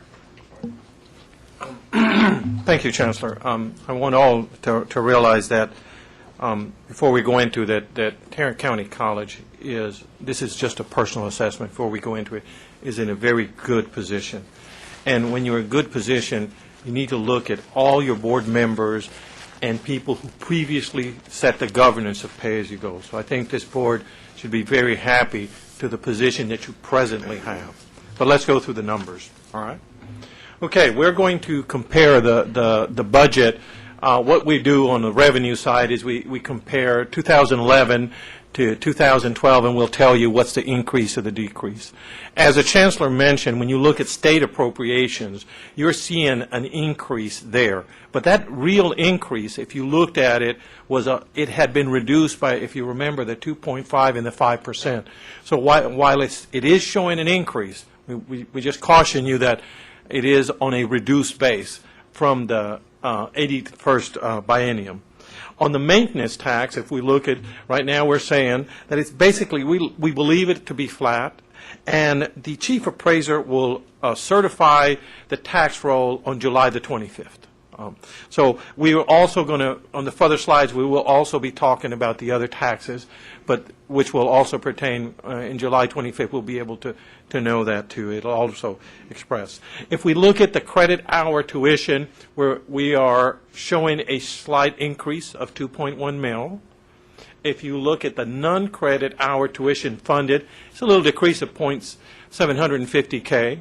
If you look at the non-credit tuition non-funded, it's about a $200K, and that's a realignment that we're looking continuously. And if you look at the increase, if you're comparing the indirect cost between 2010 and 2011 bienniums, you will see that there is a increase of 4.1 mil. That's actually the Radio Shack lease. So that's where that money, and so that was people who were involved in that. That was a very good. That was something that is certainly going to help us, and it's a good thing. If you look at interest income, we're looking at $500K. We don't believe, based on the situation in the market, that that's going to increase. Today we're sitting pretty much around there, so that's a conservative position.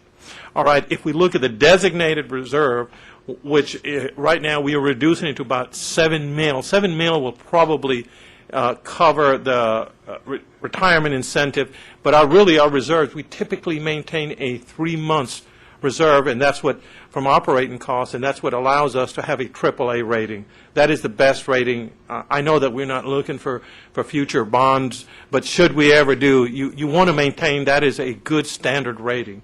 So if we look at our total revenue, we're looking at it's identical to what we're saying is probably going to be the same thing as we had last year. All right?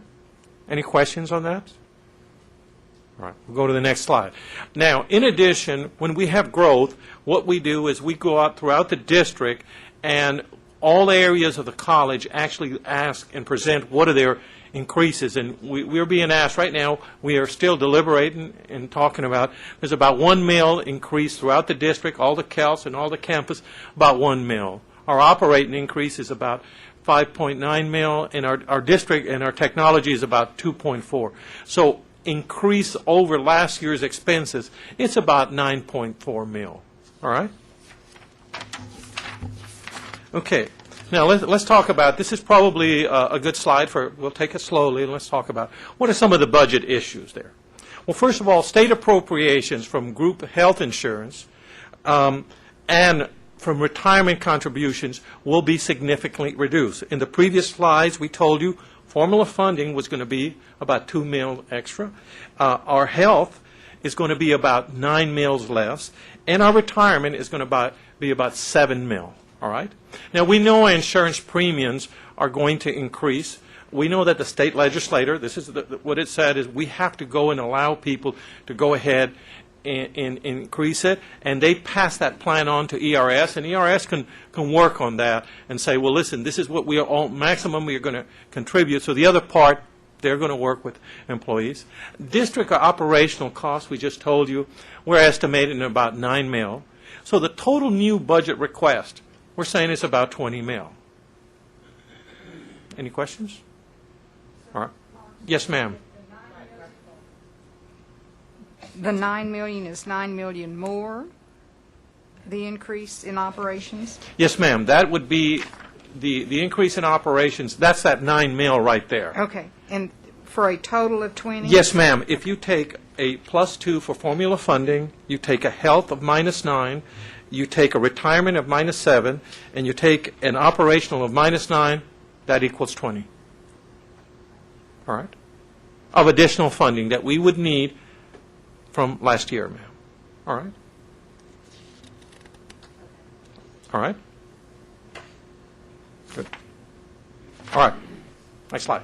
Okay, tax realignment. We want to tell you this is what we did last year on our taxes, just to remind you. Our maintenance and operations on 8 cents yielded about 103 mil. Our building fund, which was for our track campus, yielded 0.3 cents or 36 mil. Our renewal and replacement, about 1.5 cents, was 18 mil. And our debt service, which was 0.638, was about 7 mil. So our tax revenue was 164 mil. That's what we did last year. All right? Now, what is what we bring to the table, or we suggest? We're asking you to consider the realignment of taxes of revenue to cover maintenance and operations. All right? Okay? That's the 20 mil. All right? We're saying that the remaining tax revenue will fund renewal and replacement projects and potential new building projects.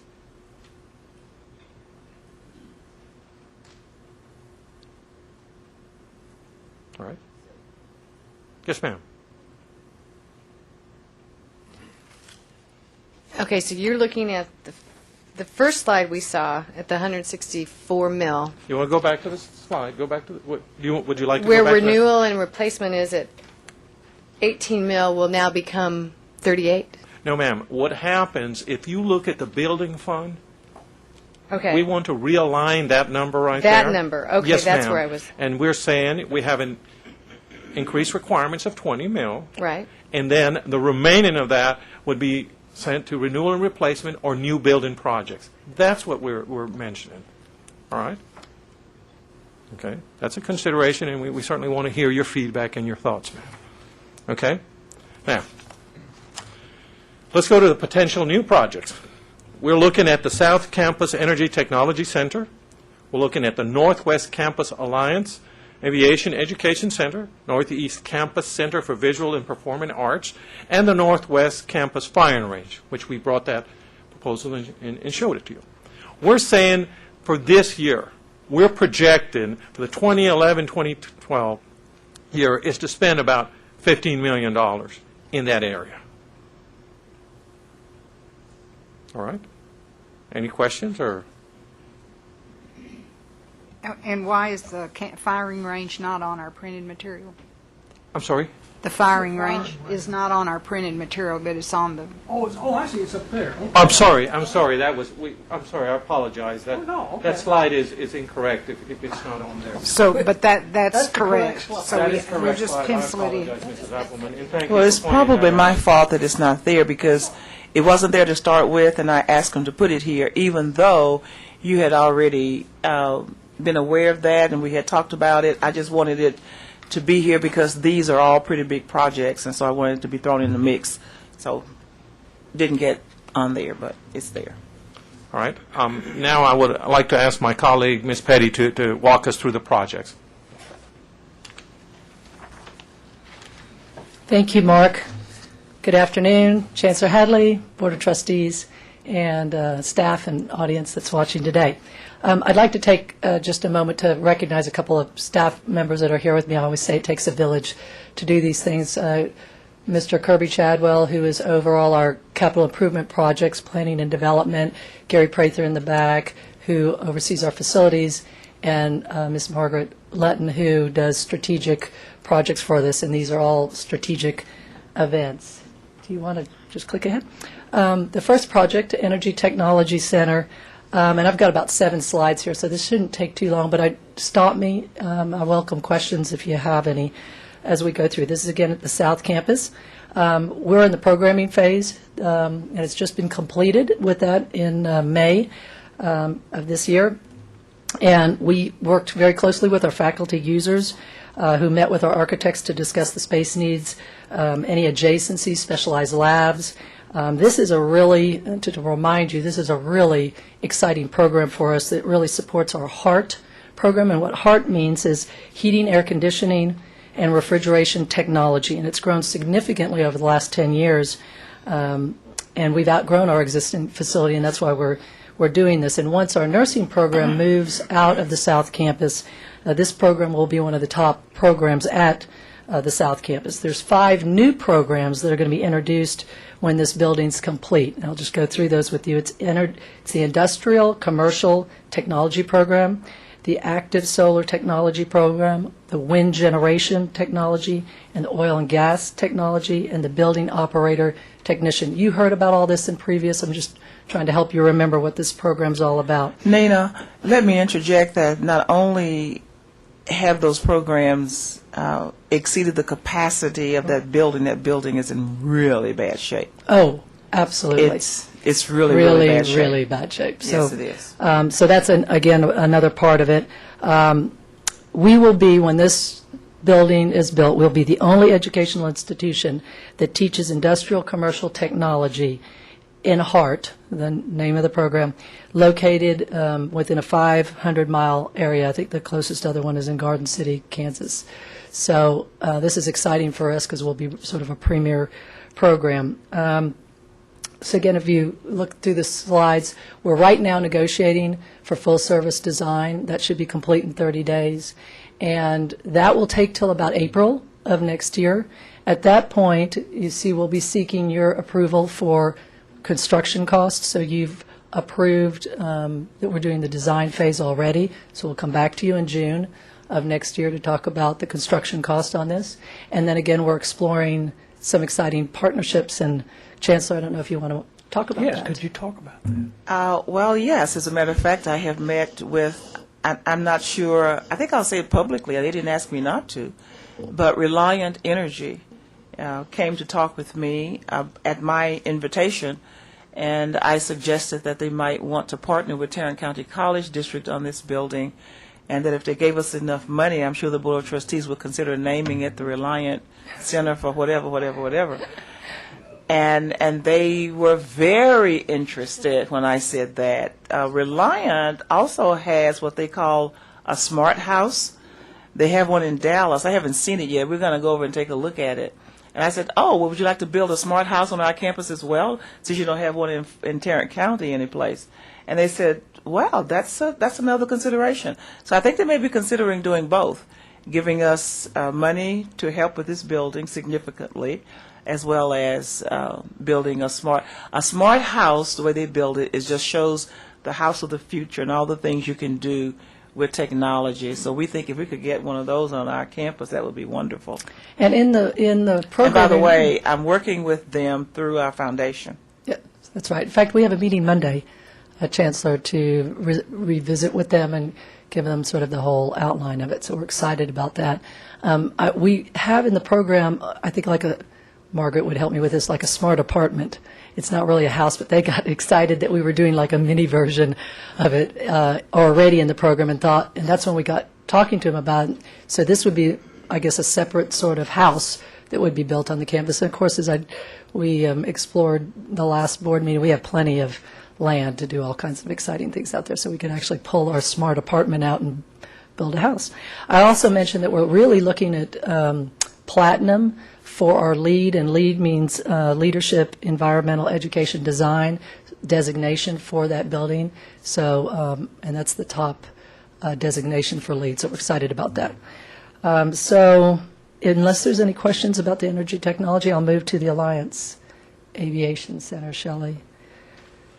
So we are finalizing our updated business plan that came out of 2009. What that really means is looking at the programming needs, verifying previous projections that we looked at. The Alliance Center will include 3 new programs, and you heard about this before, but just to refresh your memory: composite technology, logistics, and railroad dispatch. So that would be a part of it. The existing programs that are already there have shown such growth in the last 10 years. And so that's in addition to these 3 other new programs. We have met with an architectural firm just in the last month, and they are helping us complete this business plan to get a more accurate cost estimate for you.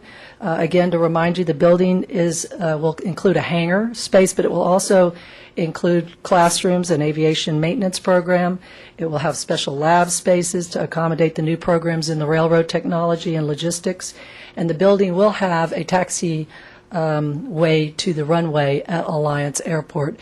And they're talking about actually having a full aircraft inside the hangar for us to work on. So it's exciting about this. Shelley, if you could go to the next slide. And so we're looking forward in a future presentation, hopefully in the very short term, to come back to you to get approval to move forward with an RFQ for full architectural and engineering services and be able to give you an accurate cost estimate. And then again, and this one, as you heard in our board workshop on March 5th, we had a whole bunch of people come in to talk about their interest in partnerships and helping us with the cost of this. So that's going to be part of the business plan. Do you think Mike finalizing Berry would like the building to be named Alliance Avionics Center? We will certainly give him that opportunity. In fact, we'd probably go publicly than anybody that would like to pay for this project. We'd probably name it after you. I mean, it could be an American Airlines Center, you know? Absolutely. It could be. And I would expect that there's such an interest, as you heard, in March for this until I think we should be able to get some help. I mean, Lockheed is out there, and they certainly need what we're doing. And so there are plenty of opportunities. Absolutely. Working very closely with BNSF and other, folks. Tell me more about I keep hearing about the leasing space. What is that? We have an interim. Involved? Is that all in the same? We have space out there currently that we lease with Hillwood for continuing education, and we're looking at just as an interim step being able to. BNSF has some needs that we can collaborate with them. We have some classroom needs, and we're right now working on a lease that would be short term that would evolve into this bigger space. So that's happening as we speak. So, okay, Shelley, next one. Now we're at. The new name, we were calling it the Performing Arts, but the Center for Visual and Performing Arts. And this project, unlike the Alliance, who's had a lot of work on a business plan in the past, we're right now developing the business plan for this project. And we conducted a programming charrette with all the user groups that included drama, art, music, dance, faculty, deans, vice presidents. President Darledge was there with us, and many of these folks attended all these meetings to get their input. That would include classrooms for dance, drama, art, music, and an art gallery. So again, that business plan is being developed right now. We're hoping to have that done in the next 30 days. And all this is an effort to sort of frame it up so that I'm not just talking about sort of industry standard for cost estimates. I think we talked about that last time, and we got some good cost estimates, for instance, for the Hearst Conference Center. But we really want to come back to you and give you very accurate costs based on our needs. And again, this facility, the one thing we are looking at is a 1,000-seat theater. Nowhere in the district can we house 1,000 people in a theater setting. So, and again, this facility would be open not only to TCC but to the community. So we think not only is it really effective and functional for us, but it's going to be great for the community to have that. We hope to get the business plan presented to you at the next board meeting, and then again to remind you that we have $8.3 million. It's the city of North Richland Hills is actually just dying to give to us right now, so we're eager to get it. We will be selecting in the fall at your approval architectural firm to do design services, which will then last, it's estimated anywhere between 8 and 12 months, and we can certainly fast track that as we've been asked to do things faster, and we're going to do that. And then, of course, this is another one we're exploring opportunities for partnerships in the community. We've also looked at a lot of other performing arts centers. We've gone to the Irving Arts Center, the McKinney Performing Arts Center, looking at other ones on how we can really do things best of class. So I think that wraps it up on this one, if there's not any questions. And then we did, the Chancellor mentioned, we were sort of going over these proposed projects, and the Chancellor and I got to talking that this one really isn't proposed because you really made a decision to move forward with this firing range at the Northwest Campus due to some environmental and safety issues. And we thought it was good to sort of report on it today to let you know that we are doing the things that you had asked us to do in regard to some interim steps to get that building as safe as we can. And then, of course, looking at developing a new projects, and negotiations will be underway for full design for that facility. So we thought we'd put that in there, and that's why it was sort of probably left out of Mr. McClendon's slide. And then, just in summary, and this may be a little complicated, but so let me try to walk you through it. I was trying to just give you an idea of how this schedule works and where you have approved things. So board approval for certain steps. As you can see, we're still going to need your approval for the professional services for both of these projects, but we have it from you for South. Green is a board green light to move ahead. And right here, we have it.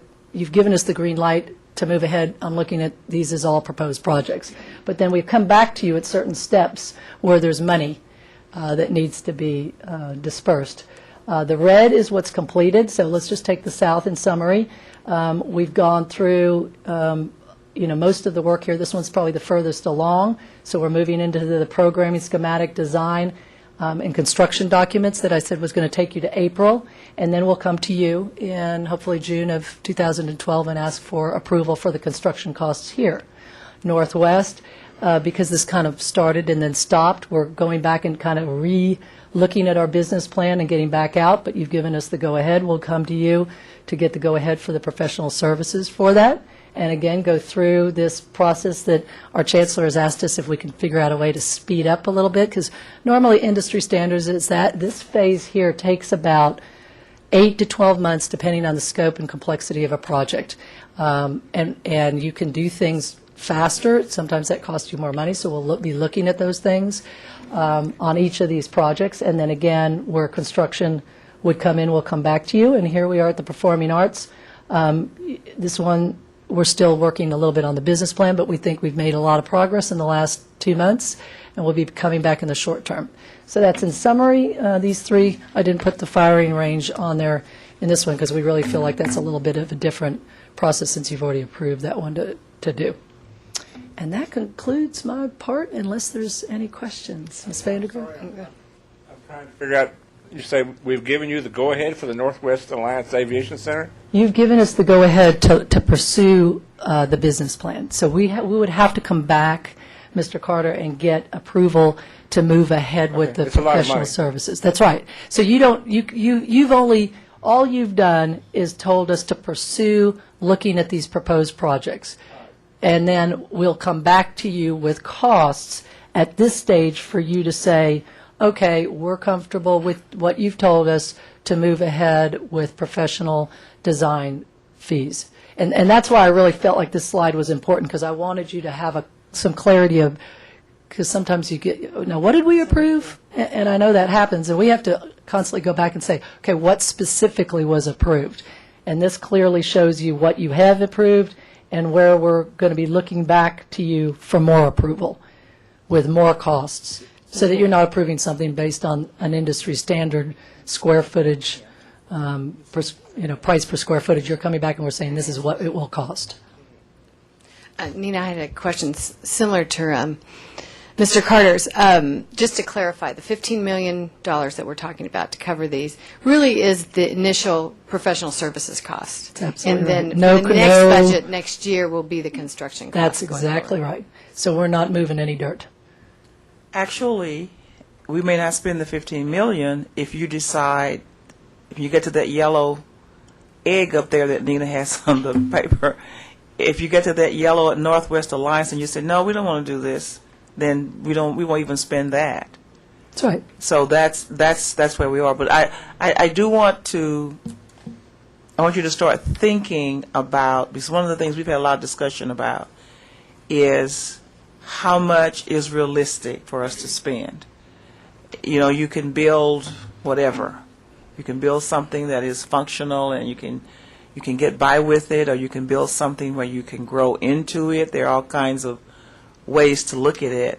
And some of the numbers that I've been told so far for the Northwest Alliance Aviation Center may give you reason to pause.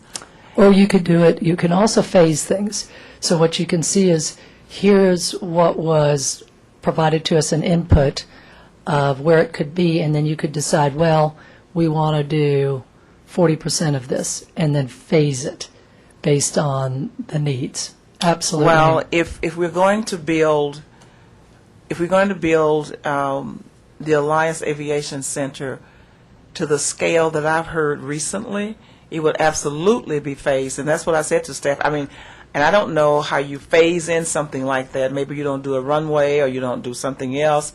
I don't know. I haven't looked at it in detail enough, and Dr. LeBlanc and I certainly have not talked about how we might phase it in. But if you look at the dollars that we have available, Mr. Carter, you've brought this up a number of times.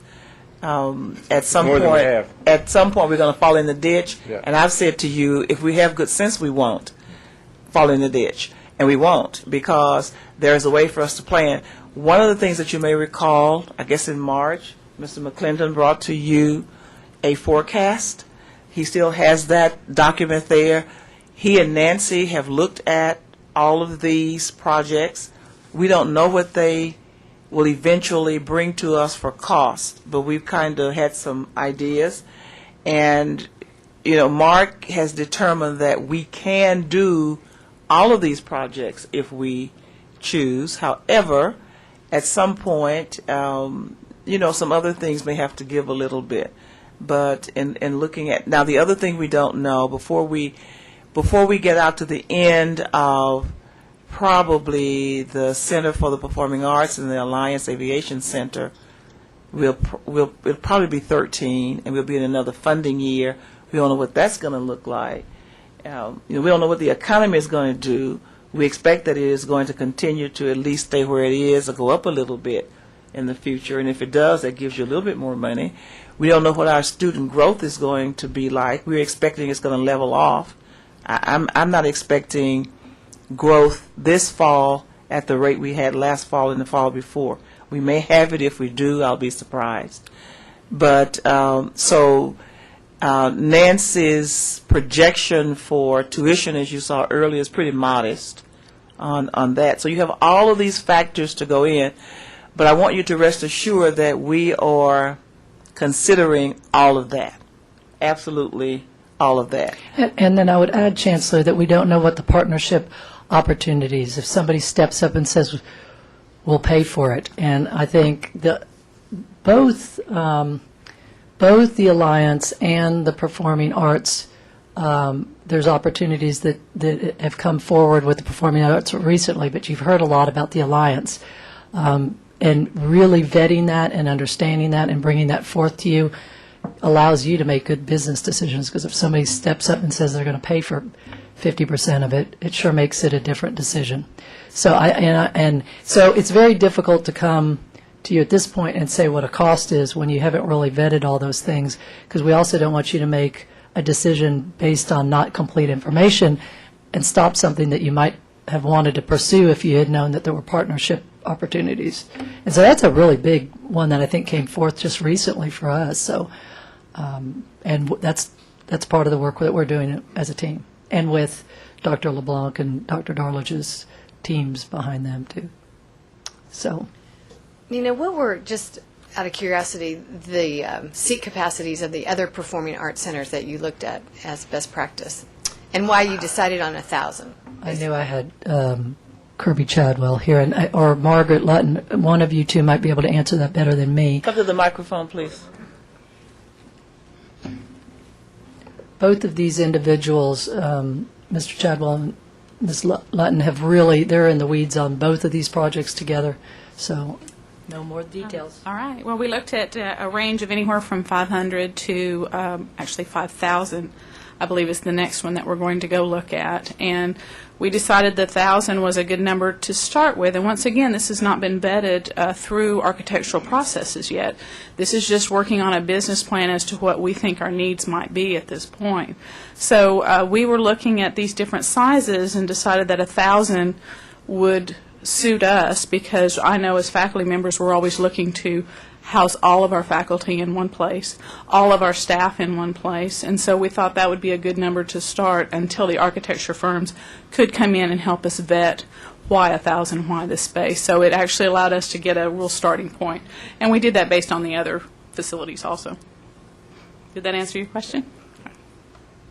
Dr. Darledge, do you have? Go to the mic, please. And while he's coming, what do our other auditoriums, theaters hold about? Well, that's what I was going to say, that we looked at the Irving Arts Center, and their theater, the big one, was $750, I think. Was that right? $750. So I asked the manager, if there's anything you could change about this, what would you do? Is it $750 the right number? Is it too big, too small? And she said, I'd like to have it bigger. So, of course, they're in that business. So they have to bring in a significant number of paying patrons in order to support that. So that would be somewhat different. What do our other campus? Max is 300. Yeah. The one that we have at Northeast right now is $250. Yeah. One of the points that Ms. Lutton made about our needs as a district, we don't have a place in the district where we can get all of our faculty together even in one room anymore. And if you start adding other people this past spring for our back to the semester start, we were over at the Hearst Convention Center because we don't have a place at Tarrant County College that will hold everybody. Other questions? Margaret, you want to add a Well, we comment? just want to let you know that one of the next facilities we want to go see, Mr. Chadwell had mentioned that does seat 5,000, that we really, that's one of the reasons we really wanted to go visit, is what's the difference and how much larger is it? And that's in Mansfield. And it's just recently been built. So that's Mansfield? Mm-hmm. Yes. We don't. Go to the mic, please, Kirby. Yes.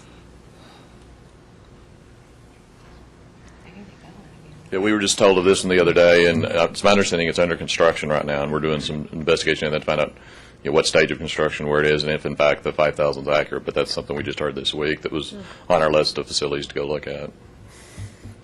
What kind of facility is it? It's with the school, Mansfield School System. It's a 5,000 seat auditorium theater style. Yeah. Okay. Thank you. Any other questions for Nina and team? Well, thank you very much, team. We appreciate it. Okay, Thank Mark, you. you're back up.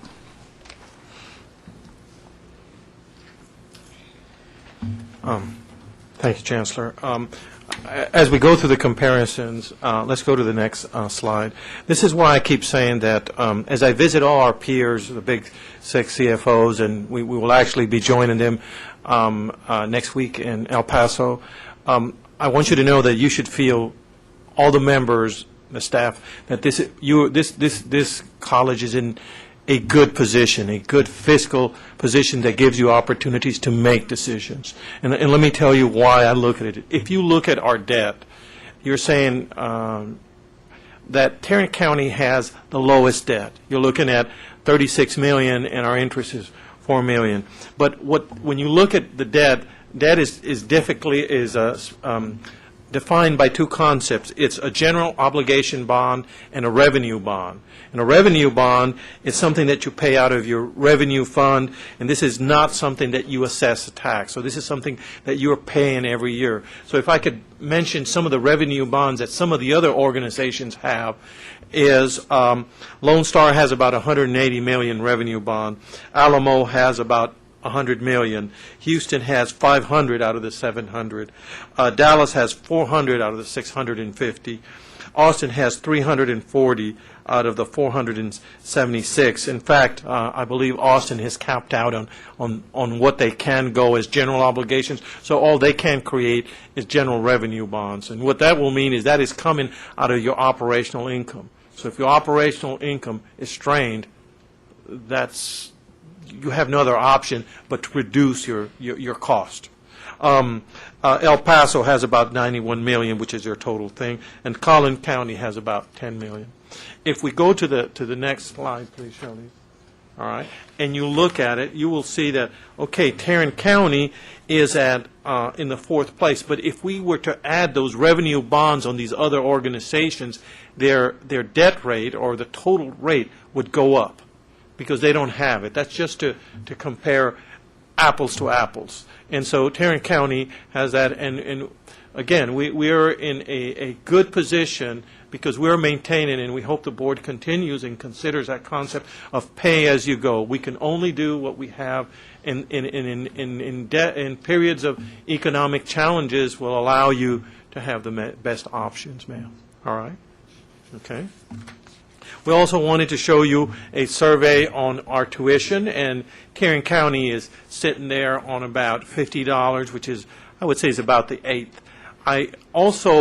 One way that I look at tuition, and this is just from a financial person's perspective, tuition, the higher it is, institutions that have higher Pell Grants, in other words, that have higher financial aids, can have higher tuitions. Because what it is, institutions that have less, for example, South Texas and El Paso, they may be in the 90 percentiles, while Tarrant County, if we look at our number of Pell Grants or people who are receiving financial aid, is in the 70 percentiles. So what that means is the higher you would increase that percentage, you would affect those people that do not receive financial aid. They would have to have out-pocket. Just a consideration, just to put the differences on the tuition if you look at your in-district tuition. All right? Next slide, please. If we look at our out-of-district, again, you'll see Austin, Lone Star, Alamo, they seem to have higher. Tarrant County is, I would say, at a lower. Our out-of-district tuition is, if I look at it, if I typify it in my mind, we do not have that much out-of-district spending, because the way that the community colleges, we have Dallas very close by, and we have a lot of community colleges. All right, and the next one is, this is going to be the non-resident tuition. We're sitting at 165, and we really, that is an area that we feel very comfortable with. And with that being said, the Chancellor is going to talk to us about our strategy. Before I talk about strategies on that last slide, the last two, the non-resident and out-of-district, we talked about that last year, and I don't remember what the numbers were. Nancy, you may remember. But it's not a lot of money to gain if we were to, because if you look at our charge of $73 and you see some of the other schools up so much higher than we are, the question becomes, if we raise that, how much money do we gain from it? And it wasn't much. Nancy, if you're going to talk, you have to go to the mic. You know? Come to the microphone, Nancy. We have a problem. To the microphone, please.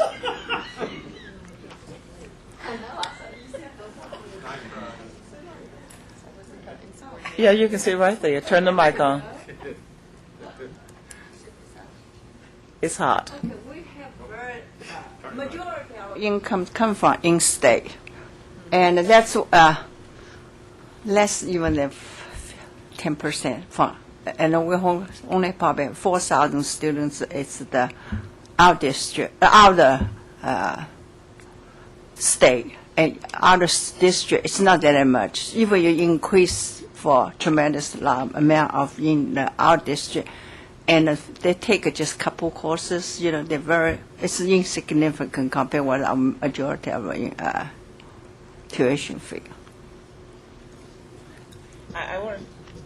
I wanted Nancy to mention that in case you had any question about why are we so low. I mean, why would we not raise our out-of-district and out-of-state tuition? But it is something for you to think about if you want to use that as a strategy as we go forward with the budget. I just want to call those two things to your attention. Chancellor, may I ask a question? Going back to that, then do we deduce that when you look at Austin, that they have more students coming from out-of-district, and that's why it's higher? I would certainly expect that with the University of Texas being there. Yeah. Yes. I would expect that. And if you look at Lone Star and Houston, both of those community college districts are significantly more, as global as we are, you probably have more of it. Yeah, they cover a lot more territory, and so their numbers are I'm sure, I haven't looked at the numbers, but my guess would be that they would be significantly higher than ours. But still, that's a possibility when we are talking at the next budget workshop, when we're going to really get down to the numbers. If that's something you want us to consider, I want to throw it out now so we can start looking at that. Would you like for us, because we're not going to have a recommendation to raise tuition for resident students unless you tell us to. That's not a part of our plan. But if you want us to look at raising tuition for out of district and out of state, we can consider bringing that to you for your review. Madam Chancellor, if I may interject, we showed you a model, and we can show you a 5-year model and showing you if you increase any one of these tuition, what it does to your bottom line. So we can do that. We can actually do it in vivo. I know we had just a little glitch, but we won't have that again, and you can see exactly what is the effect in that. All right. You have a comment, Mr. Carter? No, it's funny, we keep resisting the idea of increasing tuition modestly, and we also keep resisting the idea of looking at at least a minimal property tax increase. But we continue to eat up basically our pay-as-you-go building fund. We will have some of those expenses down the road, and those are the things that we're shifting them to. The $20 million are recurring expenses. So we're not only taking it this year, we're taking it the year after and the year after and the year after. And that can that we talked about that's been kicked down the road is going to show up in about 18 months. We're going to get hit again. I gave you 5-to-1 odds. So we need to look at some ways to increase revenues, just a realistic appraisal. I don't want to go to where we're looking at property tax rollback rates, but I mean, if you wait until you have a serious problem, then all of a sudden you're looking at big tuition increases and big tax increases, and I think it's better to look at little tiny nibbles, at a time. That's all.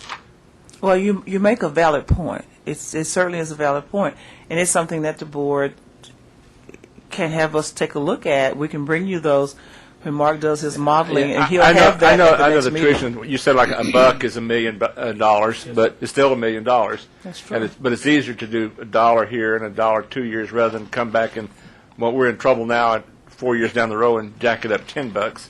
And the reality is that it's a heck of a good deal, and we're providing a lot of community services with the facilities that we have, and we're going to be doing even more so. Mark, I thought that was a slide here that showed the proposed tuition increases of the Big Ten. Did we have that slide at one point? It's not here today. I don't see it. No. It was taken out. Madam Chancellor, we decided to save it till July the 17th. There's a survey going on, and that's what we're doing. We actually had all the CFOs. Also, we will be seeing all our peers on Wednesday, and so we can bring you fresh information. And the reason why this was a consideration that we did not include it is that when the LBB, the Legislative Budget Board, says we think that this is what's going to happen, because typically when we have a meeting, they bring us more information so that we can start working. They know that everybody's working on the budgets. Some institutions may actually, that have not considered a tuition increase, you're right, Mr. Carter, they will do it now. So your comment is well taken. They will have to do it, and because they'll have to make that delta, especially institutions that don't want to increase any more revenue bonds, sir. That is correct. The other thing, too, that is a reality is that when you increase tuition, you really do not hurt the people who have the least money at all, because their needs are going to be covered by financial aid. The ones you have to really think about are the ones who are right above that level, who don't qualify for the financial aid, and they have to carry that burden. But it certainly does make sense for us if we decide that we're going to try to do some of the things that we've talked about today. It makes sense for us to look down the road at what's going to happen on the negative side. I just think the road starts now. Yeah, starts right now. So am I hearing that you want us to take a look at it? I'm just one, but yes, I would. But I'm just one of the trustees. If the other trustees don't support that, there's no point in wasting your time. Do we have any consensus to take a look at tuition and even possible modest property tax increases to at least see the impact of them? I don't think anyone would be surprised, given the state situation, that we're forced to do that, and with the projections that we know are there. So let's put it out on the table. Just Mr. Greenhill? Oh, yeah. Are you hiding? Yeah, no. It reminds me of the time that Madam Chancellor sent something to the state, and it comes out, we're going to increase taxes. Sure, I'd like to review it. Remember when you sit I down? remember. Big headline. Yeah, absolutely. So, but you're the one who proposed it. If there's a headline and I have 5 years left on my term. So you're going to take it, okay. Nancy wants to give us one more little piece of wisdom. No, wait until you get to the microphone, Nancy. We say we have a board meeting, a 1 August board meeting. Now, if we do increase the tax rate, we want earn $1 more than what we have now. We'll have 3 board meetings. We have public hearing. I understand. Yeah. Yeah, I just want to remind. Okay, Right. Sure, Mark. Could the board kind of give us a feeling on, we're happy to run the numbers and the scenarios. If y'all have, for example, a thought on saying we would look at maybe $3 to $5 or not to exceed $10, anything. Are you talking about on tuition? Yes, sir. Actually, I'm only looking at $1 or $2 is what I was thinking. Oh, all right, I'm trying to nickel it up and down All right. year by year as opposed to having to do a $5 or $10 tuition increases. All right. Suppose we do this for you. The board had a policy, not a policy, a practice, in years past to look at a 3-year tuition plan. And that may work for what you're talking about if we go back to that. So if the staff could bring you back a plan, a 3-year plan, you adopt it, and then it just automatically goes into effect every year, and you wouldn't have Unless to you decide not to do it. Unless you decide not to do it, right. I think that's the smart way to go right now. And that was at a $2 increase. It was a $2 per year increase. So you could do different scenarios. And how long has it been since we've increased tuition? It's been a This while. must be like year number 4. 5. It's 5. Bill says See, 5 years. I think that's to hold the line for 5 years and at this economy has been really commendable. I think so, but it's just because it was smart once doesn't mean it always is. What did you say, Dr. Morrison, earlier? What's the philosophy? No, I bet it's about the change. Evelyn James. Everything changes and everything ends. Okay. So, Madam Chancellor, if I Yes. could ask another comment. Could the board kind of tell us what their feelings are if you do want to do a tax increase, how many cents, or give us a range so that I always I do not want to get to at this point now, and I'm not up on the exact numbers of it, but there's a point at which you have an automatic election, and I do not want that. The rollback, the automatic rollback. Yeah. Automatic all right. rollback. All right. We'll figure that I want out. to stay below the level, and it's pretty low level. It's a tiny increase that you can do without having an automatic rollback. All right, sir. It is. Thank you. We'll Thank you. figure that one out. Thank you. Thank you. We appreciate that guidance. The next slide, and I'll go quickly through this, strategies for us to cope with all of the cutbacks and the challenges and the enrollment growth that we have. And before I talk about enrollment growth, I have to remind us from time to time that we were not staffed at the same level as other large community colleges in Texas before all of this happened, before all the enrollment happened. So we're still playing catch up when it comes to staffing for the enrollment growth. And I understand that the state is cutting back on the money, but the board has not said to us, stop taking students. You haven't told us to not take everybody who wants to come here regardless, and so we have to try to staff for that. But some of the strategies we're looking at now are leveraging community partnerships, and I keep using the one from the north, from the Halton City, the city of Halton City, because it is such an excellent way to leverage community partnerships to help us grow. The next one is to combine or eliminate programs with low enrollments. And, that strategy can be very cost effective for us. Even if we don't save money by doing that, we can serve our public better. Because if it's a low enrollment program, it probably is one that doesn't have a lot of need in the community. So we're trying to look at those to make sure that we're putting our resources where the greatest needs are. The presidents have done a great job, along with David Wells, in working with the elimination. We have some programs this fall that are either being eliminated or, in some cases, combined on one campus. Rather than have them on 5 campuses, we have them just on one campus. And the one campus where it's going to be, if that happens, will be the campus that had the largest enrollment in that area, which would mean transferring, in some cases, faculty to that. And in other cases, faculties were retiring, and those positions are not being refilled in that area, may be refilled in another area, or maybe moved to another area. And of course, the third one there is increasing class sizes where appropriate. Some of our class sizes cannot be increased. The size is mandated by an accrediting agency. For instance, nursing is one. Aviation technology is one. Is that right, Alva? I mean, we have stipulations. You can only have so many students. In some cases, laboratories limit the size of the class that you can have because you only have so many stations. And then, of course, we're looking at repurposing various operating expenses.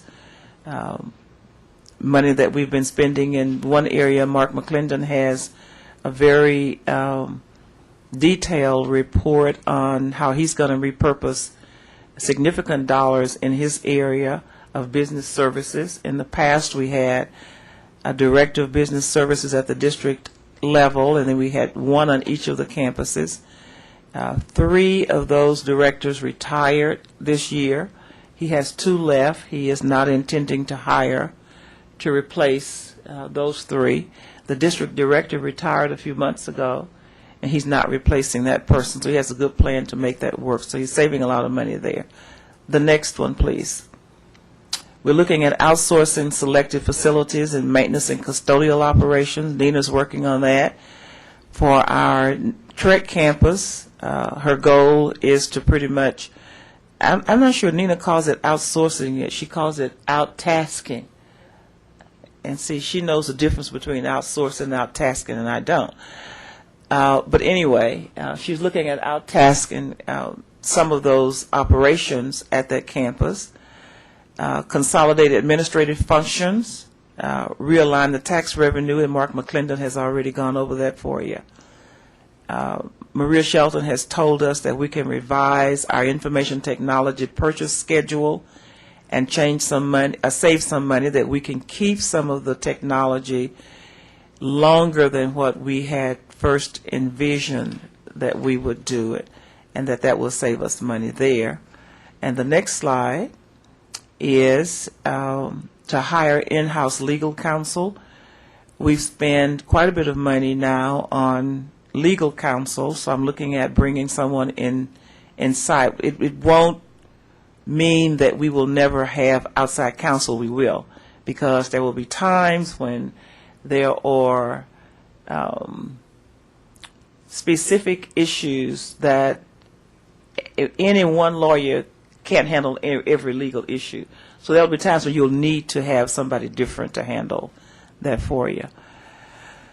We're looking at relocating employees from leased office space to district locations. We've already begun that. At some point, Ms. Petty will give you an update on the very large numbers of people that we're moving. We're repurposing space in this building. We have worked with Dr. Tahita Fulkerson on Trinity River campus, and we have taken the third floor of one of her buildings for district offices, and we moved a lot of the ancillary people over there. Looking at consolidating warehouse utilization, Mark McClendon tells us that we hold on to too much junk for too long. Doesn't make sense to him, he says, to pay money to hold on to junk. So we're looking at how we can repurpose the use of that facility and what we can do with our surplus property within the law, of course. And we're looking at increasing the ratio of adjunct to full-time faculty. The presidents and David Wells have worked on that. We've moved where we can from 60-40, 60% full-time to 40% adjunct to 50-50. And in all of those areas where the faculty members retired, the campus presidents have looked at those departments, and if they have more than 50% full-time, they are recommending adjuncts would take that over, and we're trying to get to a 50-50 ratio. We're exploring entrepreneurial opportunities. We have one outside company that's looking at doing a partnership of some type with the college, and we'll give you more information on that at a later date. Mark McClendon and his staff are looking at how we might be able to bring more value to the college with our food service operations when that contract expires, or when we could mutually agree to get out of that contract. We do have, I believe it's a 3-month out clause. The company can give us 3 months' notice and leave, or we can give the company 3 months' notice about the contract ending. So we're looking at some very interesting opportunities his staff have brought to bear on that. And then finally, centralized scheduling for maximum district utilization and staff savings. One of the things that we don't know for certain is whether or not we are maximizing our resources with our class scheduling, because each one of our campuses offers pretty much everything they think the students need or the students want to take. One of my goals with centralized scheduling is to help us utilize our resources differently by making sure all of those core courses get filled before we feel a need to open another core course anywhere. For instance, if I want to take a sociology course and all of them are filled, I may have to take psychology. I may have to take something else that's in the core. We don't want students to waste their time, but we don't necessarily want to offer something just because that's something that students want. The other thing that we're hoping, with the changes that we're making with Achieving the Dream, a lot of the programs that we're instituting, I'm really hoping that at some point we can get to a point where we can help students follow a path for their work. Our students come and they just kind of throw an arrow and take this and take that. When we were smaller and we had more hands-on with our students, we called it arena registration, and everybody went to the gym on all of the campuses to register, and they got to sit with a faculty member generally, a faculty member or some other administrator or some support staff person. And we could get them to pretty much follow their plan. What do they call that plan? Their degree plan. Our students don't follow a degree plan for the most part. In the technical areas, they almost always follow it verbatim because they have that hands-on help from the faculty. Our other students, and we think maybe sometimes that's why some of them get lost. They're all over the page.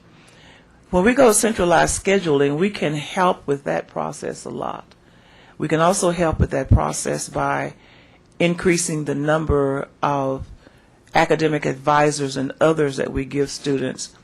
I just talked with David Wells just this past couple of days about repurposing money that we get from Carl Perkins. That's a federally funded program that comes through the state. and they give the money to institutions based upon the number of students you have in technical programs. And the money is designed to be used for students only in technical programs. So Dr. Wells' staff came up with a proposal to use most of that money in Carl Perkins to hire additional academic advisors, so that we can, if we can put academic advisors in the technical programs, then we don't need them at all. We don't need to use our regular advisors for that. That just gives us more coverage for our other students. Our students are in great need of help, great need of help. And the one thing that we hear all the time in Achieving the Dream is that our students don't do optional. If it's something that needs to be done, we have to kind of mandate it, hold them by the hand, and say, this is what you need to do, and this is why you need to do that. And even though they may not understand at first, most of them are very appreciative for that help. As a matter of fact, when we talk to our students, even our Phi Theta Kappa students, they have told us that we need to be more prescriptive, even with them. They tell us that. So those are some of the strategies that we are considering. Presidents, CELT members, did I leave out anything? Did I miss anything we've talked about? No? Okay. Any questions? Not questions so much as, I know when I first came on the board, I came with the assumption that full-time faculty were providing was a better amenity than adjuncts, and I've tried to do some research since then, and I'm finding that so far as I can tell, it's kind of a wash. And I'm even and also looking at other community colleges in Texas, I find some of them have far higher ratio of adjuncts than we do. And I'm wondering with the presidents here if they just have a feeling or if they have an observation about how that performance is different between adjuncts and full-time faculty. I don't know. And the other is totally unrelated, by the way. I'm wondering if we're looking at possibility of privatizing any security services, evenings and weekends. You don't need, certified officers, for all those kinds of security services, and if there's any possible savings there. But I guess I'd rather hear about how people feel about the adjuncts. Well, I've got 4 campus presidents here. You want to go to the mic and I'll come to this table and let them know how you feel about adjuncts. Larry, you're close by, and Tahita, you're back there, and Joy, you're back there.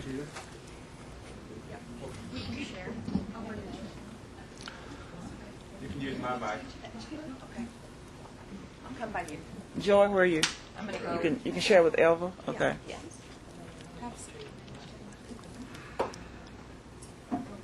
Aren't you an adjunct? Yes. Actually, I've been doing it about 30 years, but most of the kids I find can't tell the difference. They don't know the difference. And they don't. They don't know, they don't care. They don't know, they don't care, and they seem to think they're getting as good a service. But again, maybe I have a bias.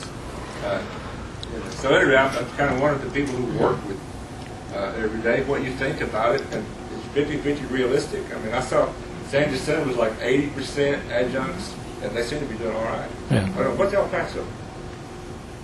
I don't know. We have that data. Shelley, can you find it for us? Okay, she can find it. Shelley is our archivist. She keeps everything. Go ahead.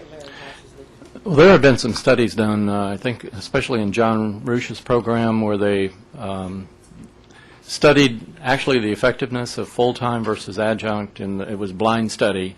And what they basically found, the conclusion from that study was that there really wasn't that much difference. I think 50-50 is probably a good ratio. You do need a certain number of full-time faculty on campus to work with the curriculum and to be there more hours than the adjunct faculty members are there. So that's my 2 cents. And to add to that, certainly Achieving the Dream and the success that those leader colleges in Achieving the Dream have achieved has to do with the amount of adjuncts and full-time faculty. Those adjuncts have played a major role in the success of those institutions.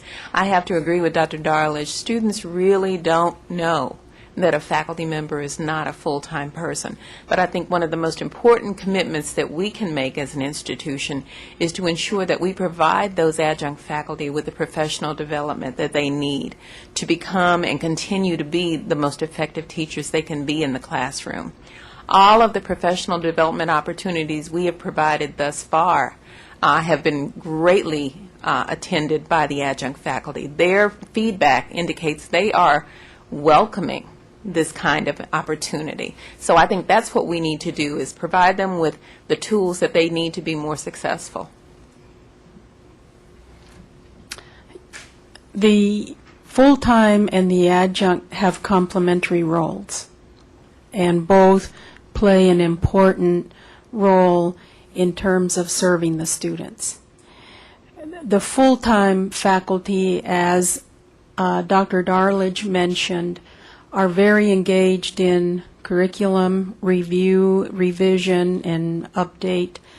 They're very involved in accreditation. There's a lot of work to be done, not only for Southern Association of Colleges and Schools, but also like the accreditation for nursing, the radiologic health sciences, etc. And that really requires the full-time faculty engagement. The other piece where the full-time faculty play an important role is in our learning centers and in the faculty-student engagement.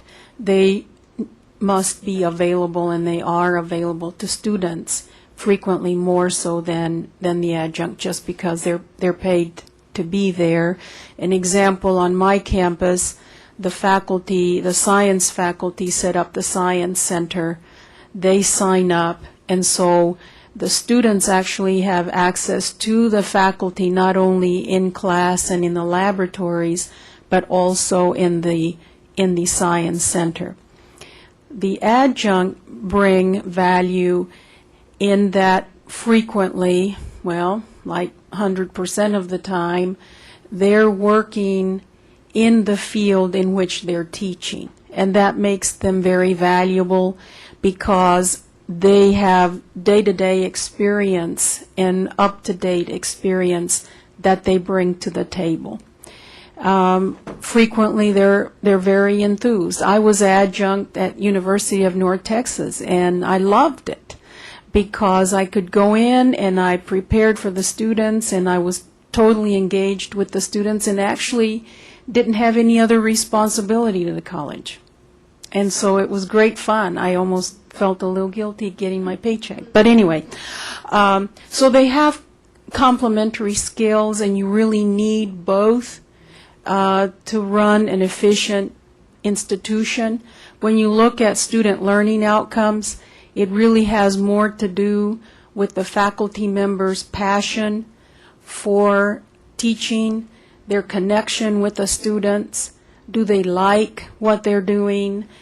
Do they know their discipline, and do they know how to teach that discipline? And so those, you really are separate variables.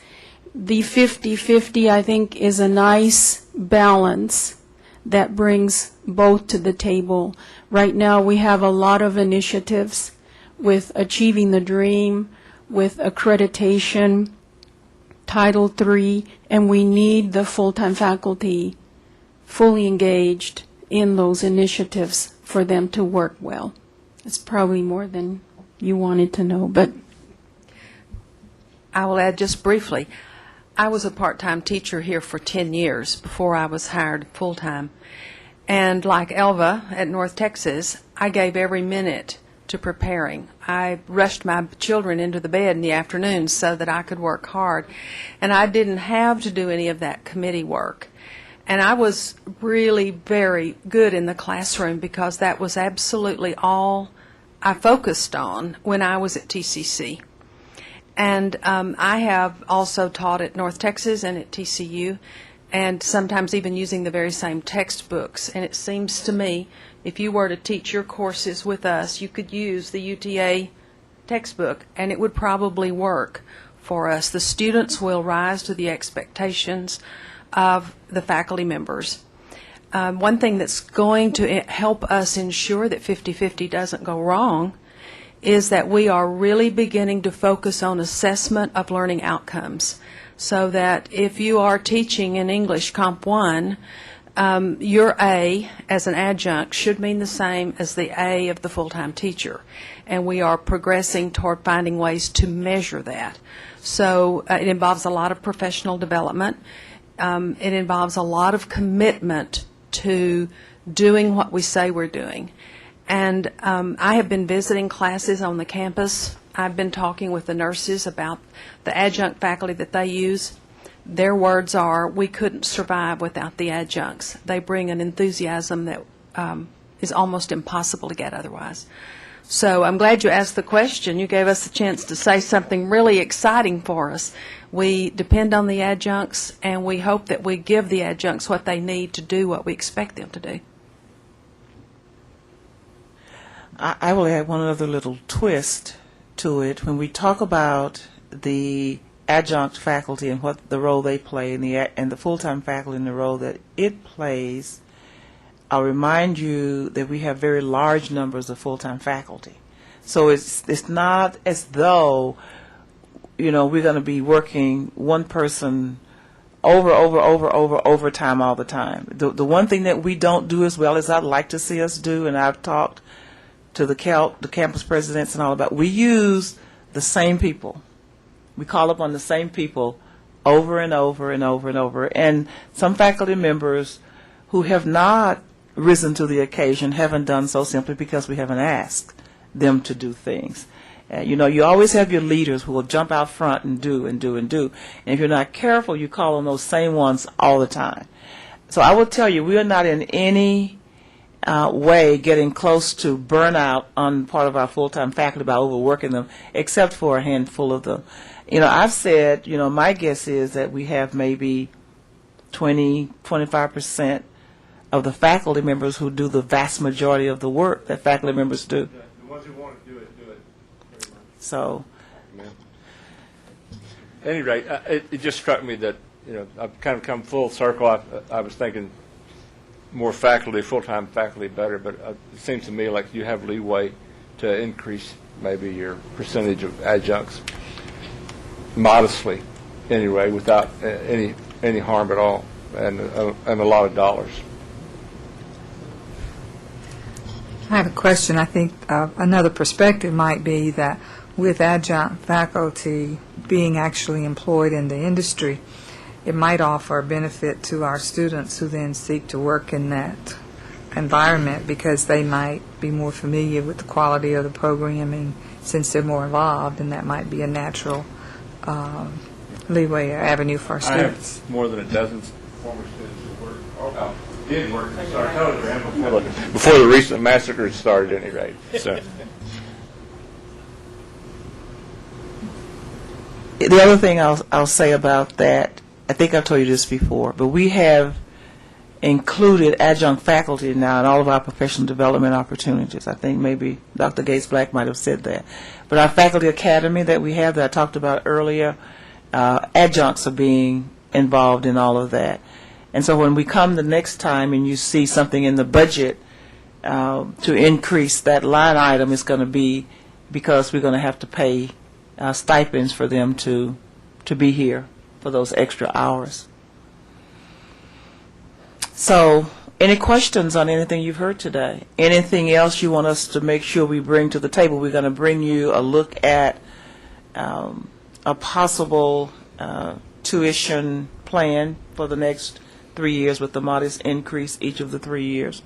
We will bring you a look at the leeway that you would have to consider raising taxes modestly, and you take a look at that and see how that plays out over time. Is there anything else we need to add to what we were going to bring to you? I'd like to leave us with a bomb. Not a bomb, but I would say we were talking about raising money to build buildings and so forth, and we have pay-as-you-go, which is serving us well now.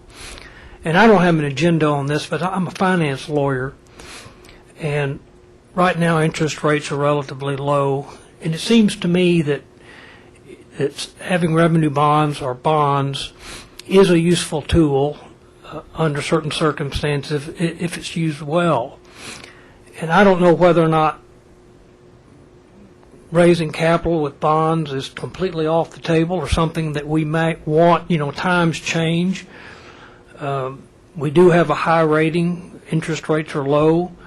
I'm not suggesting we increase our debt, but it may give us some flexibility in building some of these projects, which are very expensive, if we thought about it. I'm not suggesting we change it. I'm just saying, is this something that's out of the pale for us to consider? I know it's serving us well, but if you use it right and use your leverage right, it can be used to our benefit.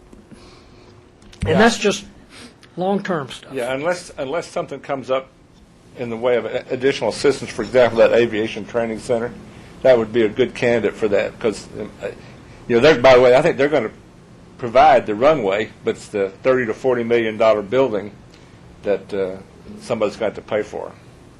Well, it'll probably be more than 30 or 40 million. If it were a $30 to $40 million building, we probably wouldn't have any angst at all about it. If you talk to Mark, he's around there somewhere. If you talk to Mark McClendon about that, and you say, aviation center will cost $30 million, he says, oh, whoopee. But we're thinking we're not going to be able to build a center for that for $30 million. We think it's going to cost a lot more than that. But the other thing I think, and again, that depends upon what you want. If you're trying to build a state-of-the-art facility to meet the needs for now and in the future, then it is unlikely that you're going to build it for $30 or $40 million. More like maybe, I don't know, 70. What I'm trying to say is that in the mix of things, if we're planning for the future and they're building projects and so forth and so on, we might want to consider, as part of one of our options is, in a very limited way, to sell bonds and use our leverage to use our high credit rating sometime in the future. Just is something that we can use as a planning. I don't know. To me, to leave it completely off the table may not serve our interests. We'll certainly bring that to you to take a look at and let you compare, especially because with interest rates very low, however low they are, you got to pay it. And it's money that you could be doing something else with if you didn't have to do that. On the other hand, one of the things that Mark McClendon talked about, and if you build all three of those facilities, you're not going to spend all the money it takes in year one or year two or year three. It's another good thing about pay-as-you-go, really, is that you borrow the money, you're going to pay interest on it. And if you got cash, we'll look at it. We'll let you take a look at what it looks like. It certainly is something that any institution ought to look at if it has to, and to use, of course, if it has to. I don't know how long TCC can go on pay-as-you-go without doing bonds or whatever. If you built another campus, you'd probably, do that. But if you want, we can bring that back to you. As a matter of fact, Mark has already, I'm not sure if he finished it or not, but he began looking some months ago at what is the difference between pay-as-you-go and using bonds for financing. And he had a pretty interesting report. You may want to pull it out. Who's that guy at RBS that's our advisor? What's that guy's name? Well, anyway. Matt Bowles, is that right? Matt. Yes, sir. We did do a... Matt Bowles, yeah. Yes, sir. We did do one exercise. We can come back, but it must be, we can certainly show you the different cost of capital. And I'll tell you what also, if I'm able to look at the cost of capital and I know what my disbursements are, we all know that construction is a bell curve. And that's what the chancellor is saying is we looked at it as a bell curve, and we say if this is going to be, say it's going to cost $30 million, and we did the bell curve, and the next one's going to cost $15 million, and we did the bell curve. I think what happens with the Alliance Center is those numbers were probably large, and if it is a state of the art, that would be a large number, and we would certainly my recommendation to the board is that I want to look at my capital structure for 3 to 5 years. And knowing those costs will help us to do that. And then if that is, whatever the decision is the board, then we need to look and say, what is the best cost of capital? And say, and we can rank them. But what will help us is that once we have those total amounts, or we have some guesstimates of the cost, I can do you a cash flow analysis, and what allows us is we have such a good staff that looks at all the details. It allows me to look at the top picture. But we'd be more than happy to entertain that thing, sir.